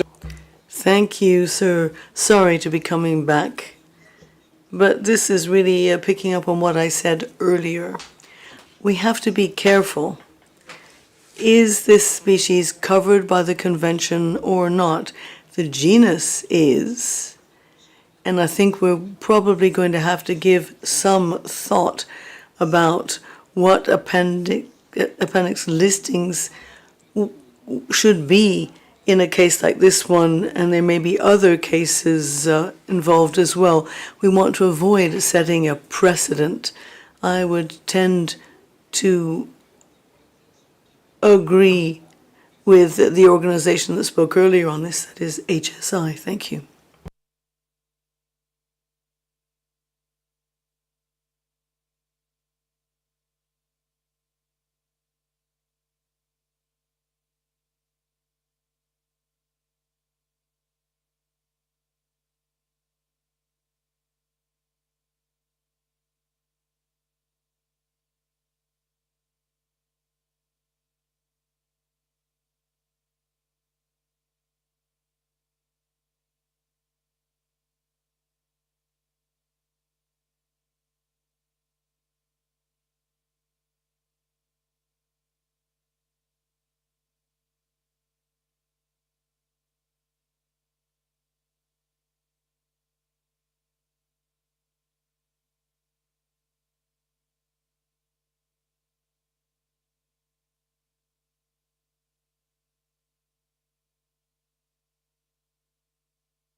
Thank you very much. It was great to see the two of you guys agreeing on the same issue, which I really appreciated. But however, I think the members of the committee and also the parties concerned, they are of the view that they would like to go ahead with a proposal. So I think the conclusion of the Animals Committee is to thank Mexico for this document, and the Animals Committee also supports the conclusion for the removal of that species from the appendices, and also encourages Mexico to liaise with the nomenclature specialist to make sure the nomenclatural issues will be clear when you submit the proposal. Okay, with this, now we can move on to the next set of documents, which is on seahorses, Hippocampus SPP. And first we will listen to document 42.1, report of the Secretariat, which will be introduced by the Secretariat. So you have the floor. Thank you, Chair, and good afternoon. Document 42.1 has been prepared by the Secretariat and provides information on the implementation of Decision 19228 and 19229 on seahorses. Regarding Decision 19228, the Secretariat is pleased to report that it has secured funding to produce the report on the global illegal trade in seahorses. An update on the status of the implementation of this decision will be reported at the 78th meeting of the Standing Committee.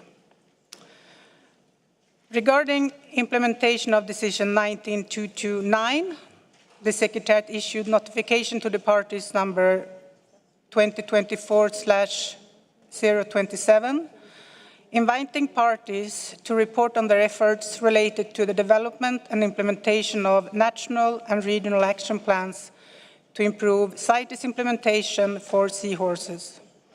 Responses were received from 10 parties and are summarized in this document. The submissions are compiled in an information document, AC33 Inf 4, in the languages in which they were received. The present document shows that some parties have taken significant steps to implement national action plans. However, challenges such as data gaps regarding seahorse populations and trade dynamics, as well as limited resources to implement conservation and enforcement measures remains, emphasizing the importance and enhanced cooperation and support to effectively address these challenges.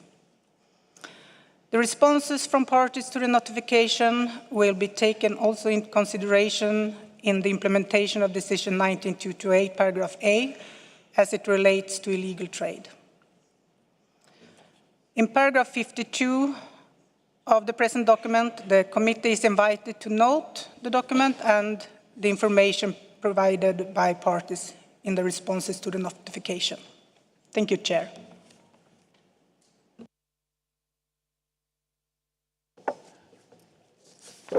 Thank you, Secretariat, for this introduction. With this, I open the floor for comments from the members. We are asked to note documents and the information provided by parties in their responses to the notification. I open the floor for comments from members.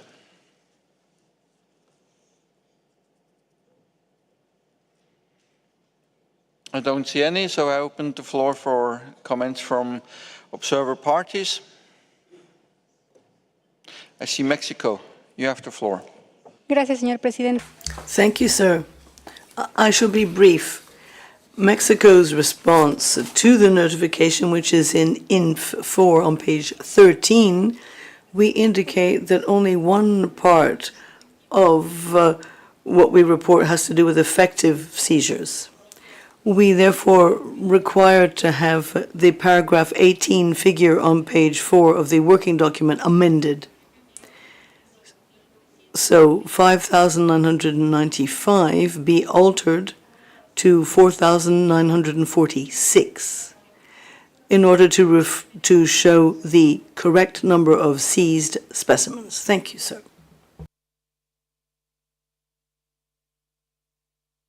Thank you, Mexico.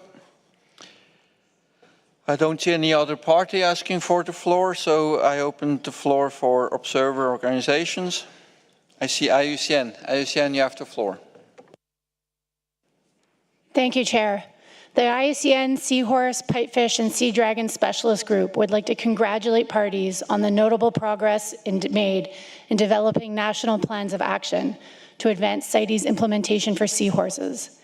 We in particular would like to commend them for sharing their plans so they can serve as models for other parties. The IUCN is pleased to be hosting a side event this evening that will give parties a chance to share their plans with attendees at this meeting. We note that the plans that have been shared are at different stages of development and implementation, and that efforts will be needed for years to come if they are to realize and/or maintain conservation gains for seahorses.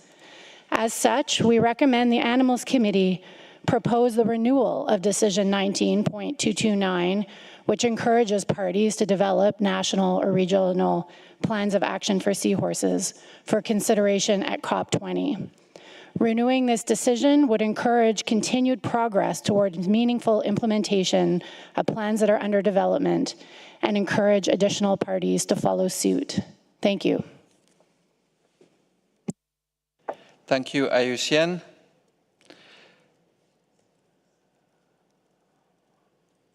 I don't see anybody else asking for the floor, so we have heard a suggestion to renew. I see Australia. Australia, you have asked for the floor. Thank you, Chair. As the IUCN mentioned, Australia also commends the significant steps parties have taken in line with Decision 19.229. The work completed to date is substantial and should be applauded. Based on the proposal from the IUCN, Australia supports that recommendation and would like to back it. Considering that the work is ongoing, we believe that it would also be beneficial for the committee to recommend that the decision be extended at COP20. Thank you, Chair. Thank you, Australia. I see United States. You have the floor. Thank you, Chair. The United States also congratulates the work that has been done and thanks the Secretariat for this report. We support the recommendation from IUCN that the Decision 19.229 should be renewed. Thank you. Thank you, United States. So we have agreement on the extension or the renewal of this decision.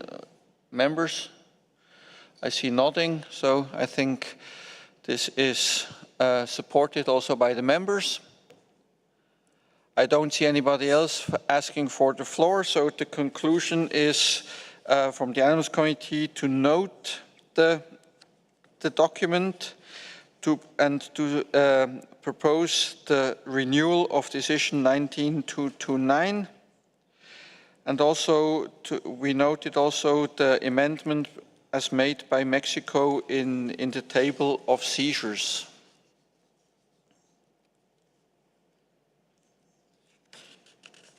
Okay, with this we can move to the next agenda item, which is also on seahorses. It's 42.2, the report of the Intersession Working Group. I would give the floor to the co-chair of this working group, Central South America and the Caribbean. You have the floor.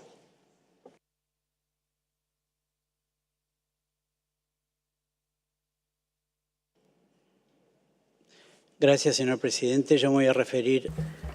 Thank you, sir. I'm referring to AC 33, Doc 42.2 on seahorses. This is the report of the Intersessional Working Group.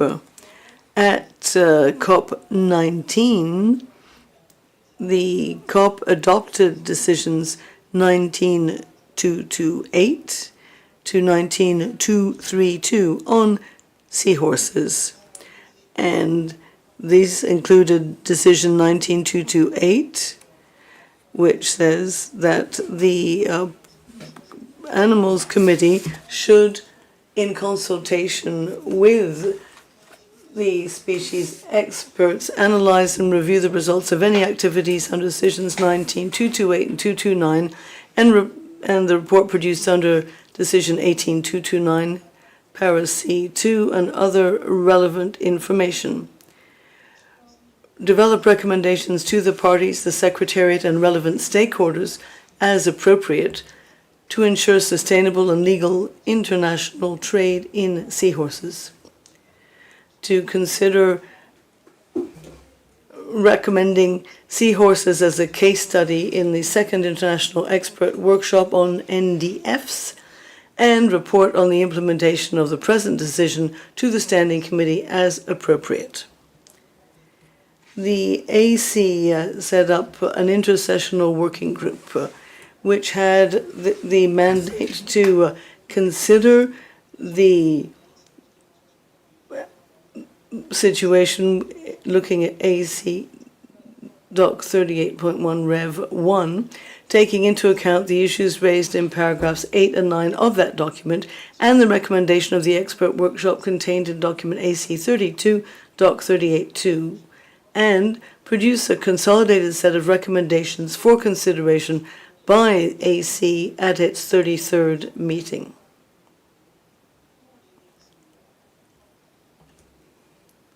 The working group included myself and the alternate representative for Asia, Ms. Terada, and 15 parties and IGOs and NGOs listed in the document. The intersessional working group worked through electronic means to implement the mandate. The recommendations are in annexes 1 and 2 to the document AC 32 Doc 38.1 Rev 1, and the recommendations of the expert workshop contained in document AC 32 Doc 38.2 were presented in table format in all 3 working languages and circulated to members on 24 November 2023, with a deadline of 29 February 2024 for comments. To turn now to the conclusions of the working group, they appear in the document in paragraphs 7 to 11. The working group has identified tools and training materials to help parties implement the Appendix-II listing for live seahorses. The working group also recommends that parties be invited to use existing tools as appropriate, and to ensure that the CITES authorities use them and to have a supervisory program. The parties are also, importing parties are also invited to ask for information on NDFs and LAFs in order to verify the identity of imported species where possible. It is also recommended that the Secretariat include a page on the website that would include materials to support CITES implementation of measures on seahorses, and that they be included in annual reports. The Animals Committee is being invited to compile information on the monitoring of these species and find ways of ensuring that there are tools developed that could be put to the use of all parties. In paragraph 12 of this report, the working group made a series of recommendations to the Animals Committee. With respect to recommendations, the Animals Committee is invited to consider the recommendations in paragraphs 7 to 11 and make recommendations as appropriate, and refer the recommendations in paragraph 12 to the Standing Committee for further consideration. I would finally like to take the opportunity to thank all members of the group for their effective work, and I would like to acknowledge the significant support that we got from the CITES Secretariat and the Scientific and Management Authorities. Thank you. Thank you, Central, South America and Caribbean, for the introduction to this document. I open the floor to members for comments.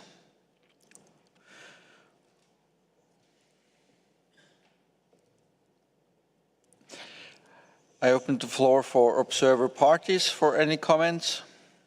I see Brazil. Brazil, you have the floor. Thank you, Chair. We appreciate the comprehensive report from the co-chair of the Intersessional Working Group, of which Brazil is a member. The 3 species of seahorses that occur in Brazil are classified as vulnerable to extinction according to the national list. Therefore, in Brazil, the collection and trade of wild individuals are not permitted. With the support of IUCN and in partnership with the State University of Paraíba, we recently convened a meeting with various stakeholders to develop a national conservation plan for seahorses. We fully concur with the working group's recommendation that collaboration with external partners, including academia, NGOs, scientific institutions, and industry, is crucial for effectively addressing the issue. Based on our experience, we would like to emphasize the critical importance of developing traceability systems for captive-bred individuals. Such systems are essential to ensure the sustainability of seahorse trade.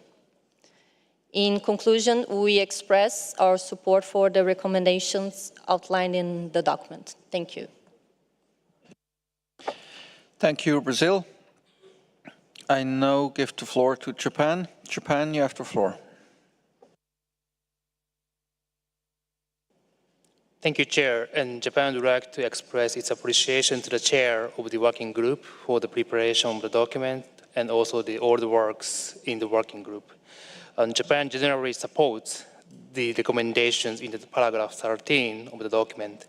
However, Japan would like to propose one small amendment on paragraph 12C of the document, considering the mandate of CITES and the decision 19.229. The proposed text for the paragraph 12C is the need to constrain the operations of both traditional and mechanized non-selective gears to reduce the impact on seahorses for illegal international trade and to constrain illegal target method of fishing seahorses. So adding for illegal international trade after the impact of the seahorses. Thank you very much.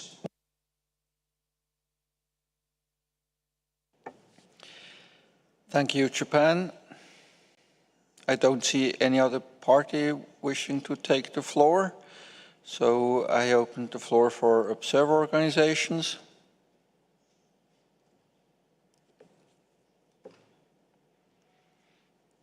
I see IUCN. IUCN, you have the floor. Thank you. The IUCN Seahorse Specialist Group just wants to align itself with the earlier comment by the Anguillid Eel Specialist Group during discussion on document 40, which suggested that the AC consider analyzing the costs and benefits of releasing cultured and/or seized animals on wild populations across all relevant CITES listed aquatic species, instead of tackling this issue taxa by taxa. Thank you. Thank you, IUCN. I don't see anybody else asking for the floor, so I will try to wrap up in a minute. Give me a minute.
Okay, so the conclusions, I would propose the following conclusions. The Animals Committee notes the recommendations in paragraph 7 to 11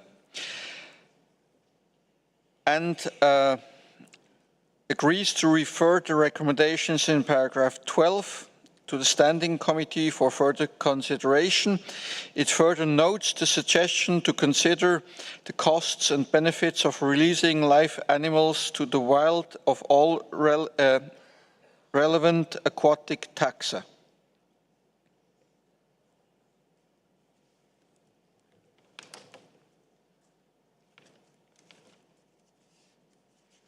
I see Portugal has asked for the floor.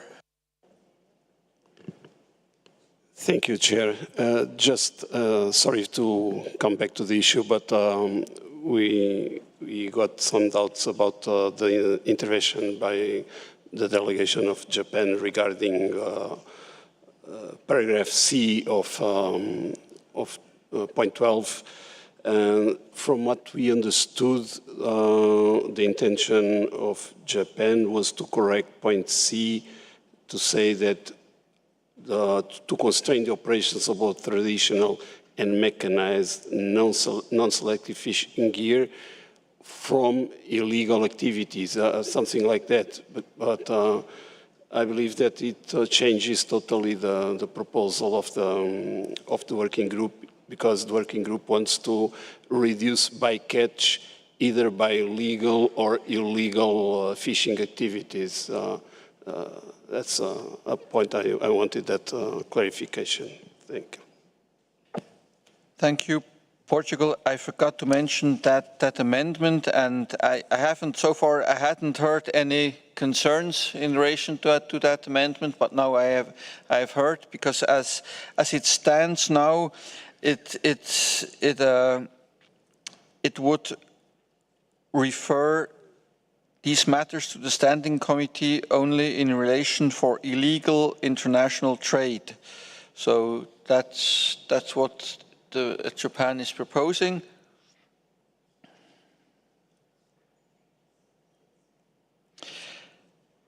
But you know, I mean, the issue is the need to constrain the operations of both traditional and mechanized non-selective fishing gear to reduce the impacts on seahorses for illegal international trade and to constrain illegal target methods of fishing seahorses.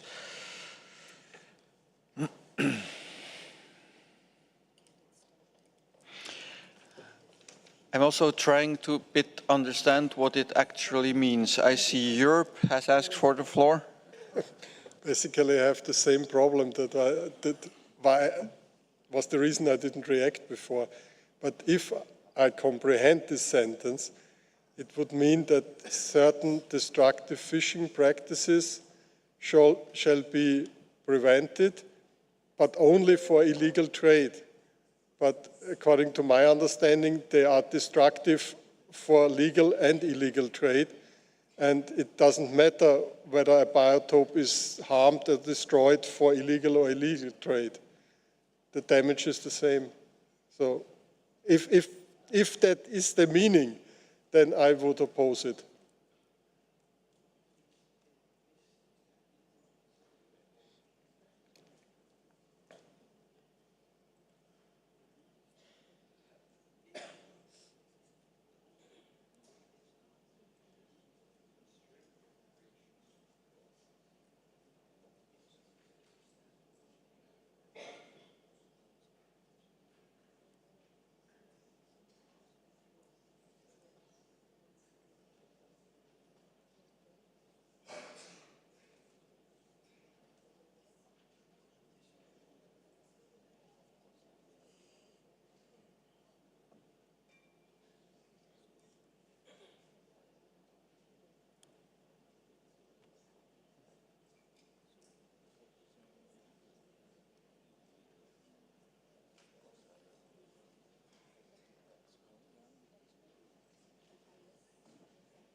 I mean, the addition that we have been getting from Japan, I agree that it changes the content of the original intent quite strongly, because the idea is, of course, not to use destructive methods anywhere in legal or illegal trade. So I think if we restrict it to illegal international trade, then all the others can use destructive fishery methods, what we wouldn't support, I think.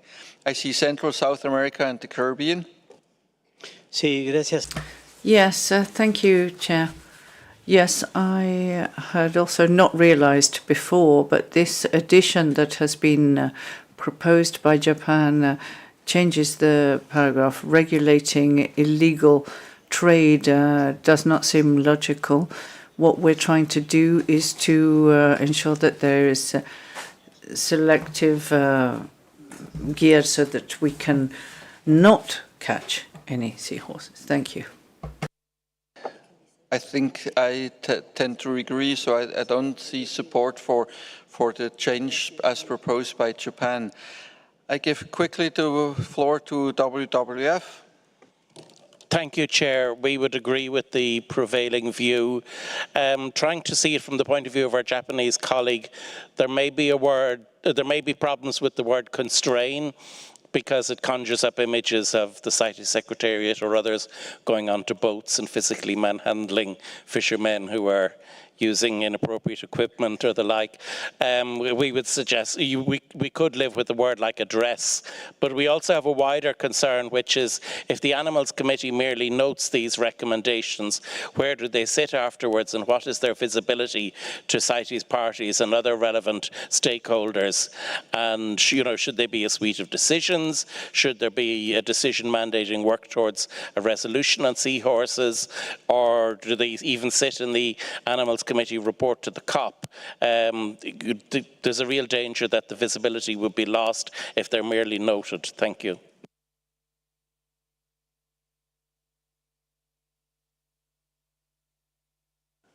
I see Argentina. You have the floor.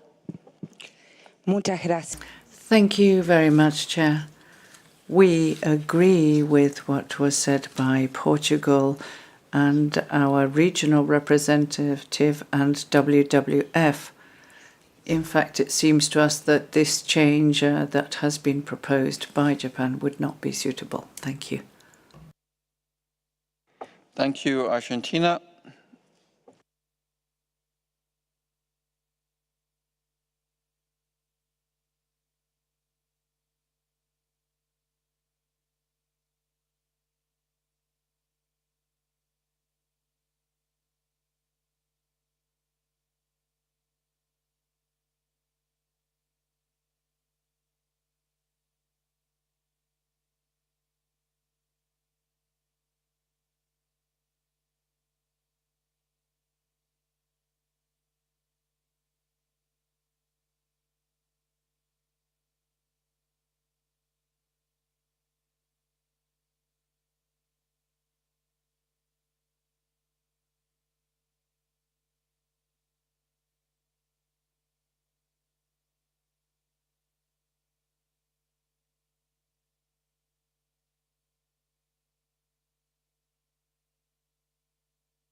Okay, we have looked a bit. I mean, if you look through all these recommendations and topics that are being raised, they are quite far-going. Some are very detailed. Some ask actions from Secretariat. So at this stage, if we want to do more than note all these topics, we will need to look at them and tease out what can be going into actual decisions and recommendations for action if we want that. So that would need to have a working group to look at this issue, or that the Animals Committee, through its chair in his report, makes these recommendations, but I wouldn't want to do that. So I would prefer, if there is appetite to do more than just note these recommendations, then we will need to have a working group to go through them and make decisions, concrete decisions, and call for actions out of them. So I'm putting this to you, whether you feel that we should, out of these recommendations on paragraph 7 to 11 and 12, make concrete decisions for further work or not. But I need to have quite some support from you to do that through a working group. I see Portugal has asked for the floor. I haven't seen any member, so Portugal. Thank you, Chair. And going back to the wording of that point C, maybe what is more difficult for Japan is that to constrain the operation of legal fishing gear. Maybe we could, I don't know, I'm not a native English speaker, but maybe we could adapt that word, because constraint is used for illegal fishing of target methods. But maybe on this we could use adapt or adequate or something maybe more soft to adapt the use of fishing gears in order to avoid bycatch. I don't know. Someone could be better wording that. Thank you. Thank you, Portugal, for that suggestion. I'm still more on process than on detail, but I've kept your suggestion. I see the United States. Thank you, Chair. We agree with the comments that have been made thus far, and particularly from WWF, and think that it is important to not just note them, and so would support the Striking Never Working Group. Thank you.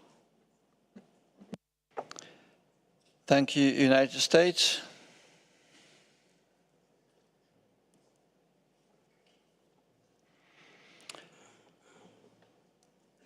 I see Oceania. Oceania, you have the floor.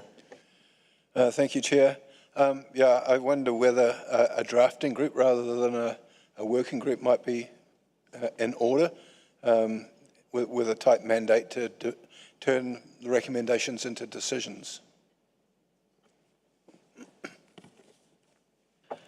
But with a clear mandate to not make 20 decisions, to really be quite conservative in in creating new decisions. I see Canada. Thank you, Chair. So in consideration of resources, we would have been all right with just noting, but we're also quite happy to participate. We do think a working group would be an appropriate place, as we think it's worth looking at just these recommendations and not additional recommendations, and teasing out how we would want to formulate them as either decisions that are recommended to parties, and also be very mindful about where we implicate the Animals Committee and the standing and the Secretariat on activities that are supporting the mandate of the CITES bodies, and how that kind of will balance out and help some of these other activities. And so I do think there is some work to be done to look at these from the context of where you're directing the decision and the scope of the decisions that you're directing. Thank you, Chair. Okay, so I see some appetite for a working group, and I do think it makes sense to turn all these recommendations, to turn all this work in good decisions and work forward. So I would propose the mandate for a working group to do. The in-session working group shall consider the recommendations in paragraph 7 to 11 of document AC 33, doc 42.2, and draft its own recommendations or decisions as appropriate and report its work to the committee. Okay, so Chair would be the representative from Central South America and the Caribbean, Daniel. Members of the committee. Observer parties. United States, Argentina, China, Australia, Japan, India, Canada, and the Netherlands. Observer organizations. Well, Well, here I think you will have to sit together who wants to be part of that working group, because we have how many parties? 8 parties and 10 requests. So we have pet advocacy, IUCN, WWF, FAO, CITES, European Pet Organization, GGT, Center for Biological Diversity, ZSL, EBCD,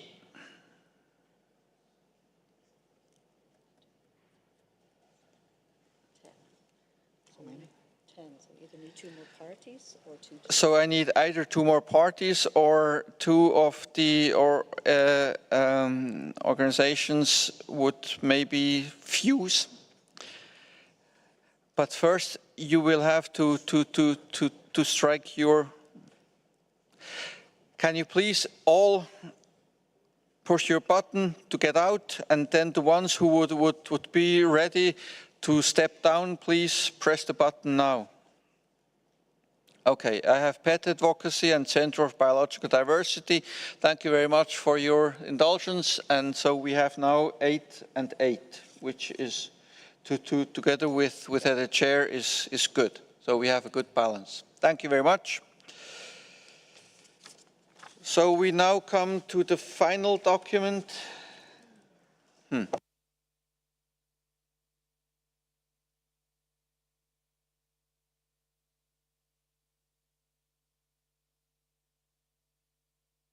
Okay, so I will open the last agenda item of today, which is the role of CITES in reducing risk of future zoonotic diseases.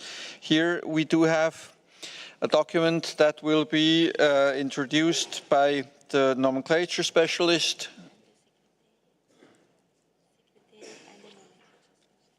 I have here Peter Paul. The Secretariat first.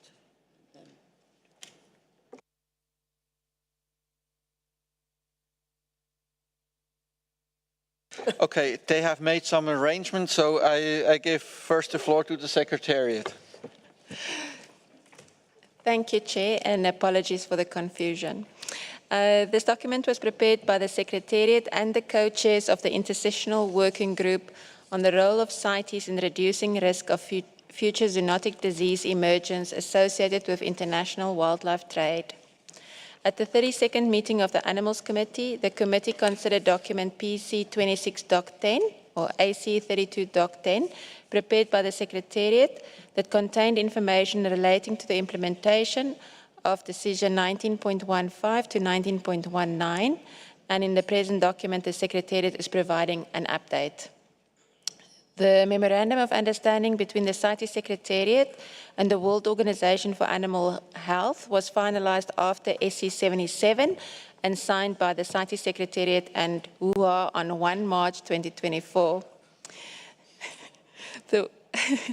The World Organization for Animal Health released the guidelines for addressing disease risks in wildlife trade in May 2024. The guidelines enable key actors in wildlife trade to identify and select pragmatic, flexible, practical, adaptable, and relevant risk management strategies based on identified disease risks and available capacity, and to ensure their effective and sustainable implementation. The Secretariat provides an update on collaboration with the Convention on Migratory Species, focused on key outcomes of the 14th meeting of the COP2CMS relevant to this item. The discussions at the 26th meeting of the subsidiary body on scientific, technical and technological advice of the CBD relating to a draft global action plan on biodiversity and health, and information provided by UNEP that is contained in Annex 1 to the document. Chair, I will hand over to the co-chair of the intersessional working group to present the report of the working group. Thank you. Thank you, Chair, and thank you, Secretariat. At our 32nd meeting last year, the Animals Committee established an intersessional working group to review the information provided in response to the information collected by the Secretariat to that meeting. This intersessional working group was chaired by Mr. Diezmos, the alternate member for Asia, and myself. The membership of the working group is presented in paragraph 12 of the present documents, AC 33 Doc 8, and the working group worked through email. The working group members propose a number of effective and practical solutions to reduce the risk of pathogen spillover in wildlife trade and supply chains, and these are summarized in paragraph 14 and provided in full in the annex to the document. The members also highlighted a number of opportunities for practical collaboration under the direction of existing resolutions, decisions and agreements, and these are summarized in paragraph 15 and also provided fully in the annex. We invite the committee to share these suggestions and recommendations with the Standing Committee through its intersessional working group on the subject, and whose co-chair is attending this meeting, and consider that decision 19.16 will then have been implemented and may be deleted at COP20. Thank you, Mr. Chair. Thank you, Secretariat and Chair of the Intersessional Working Group. So we are invited to consider the recommendations and also consider to forward them to the Standing Committee's working group on this matter. So I open the floor for some short interventions from members. I see North America, you have the floor. Thank you, Mr. Chair. The North America region appreciates the leadership of the co-chairs of the working group. We support the recommendations on this document with one suggested edit in paragraph 15b. This is a paragraph that begins with B, consider undertaking a review of existing approach by parties relating to the transport of live animals. We have one change to this paragraph where it says, including the review of the scientific authority of a CITES permit application, we suggest instead the wording, including the management authority seeking advice from relevant authorities on the review of the scientific authority of a CITES permit application. So that's the addition. Otherwise, do you want me to repeat?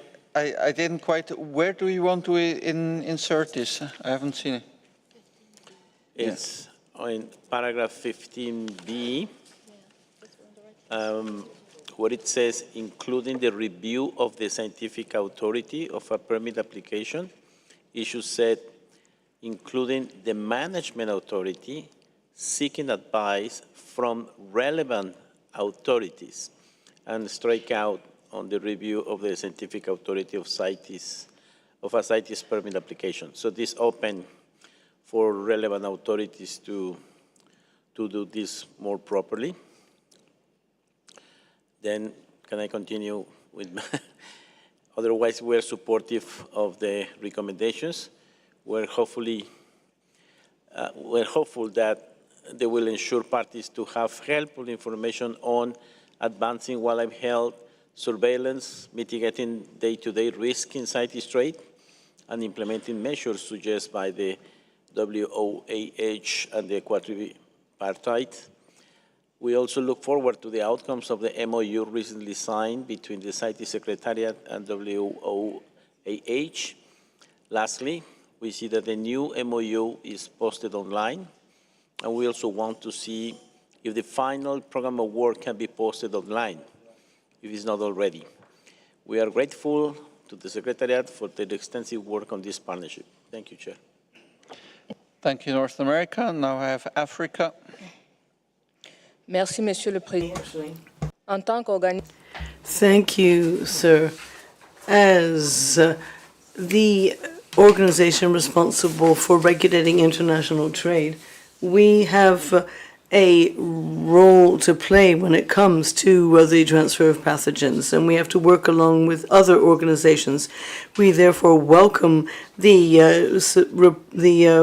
agreement envisaged with WOAH, as well as the updating of the program with UNEP and the implementation of 1915.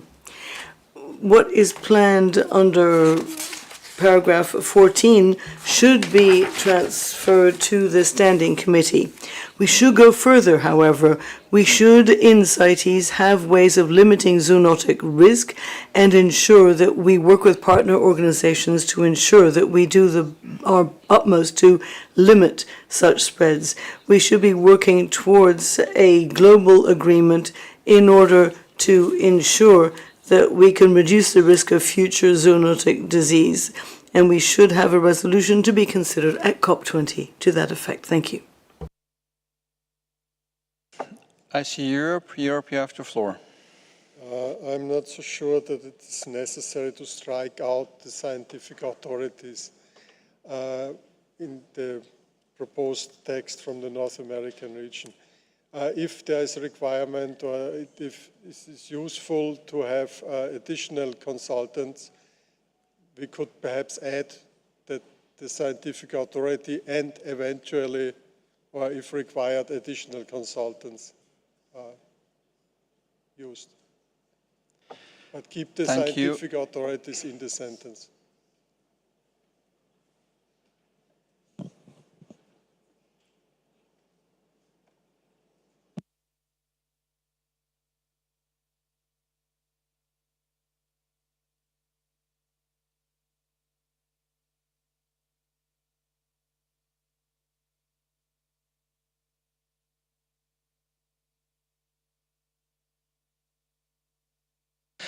Okay, having heard several interventions, I don't think we can finish this in 5 minutes.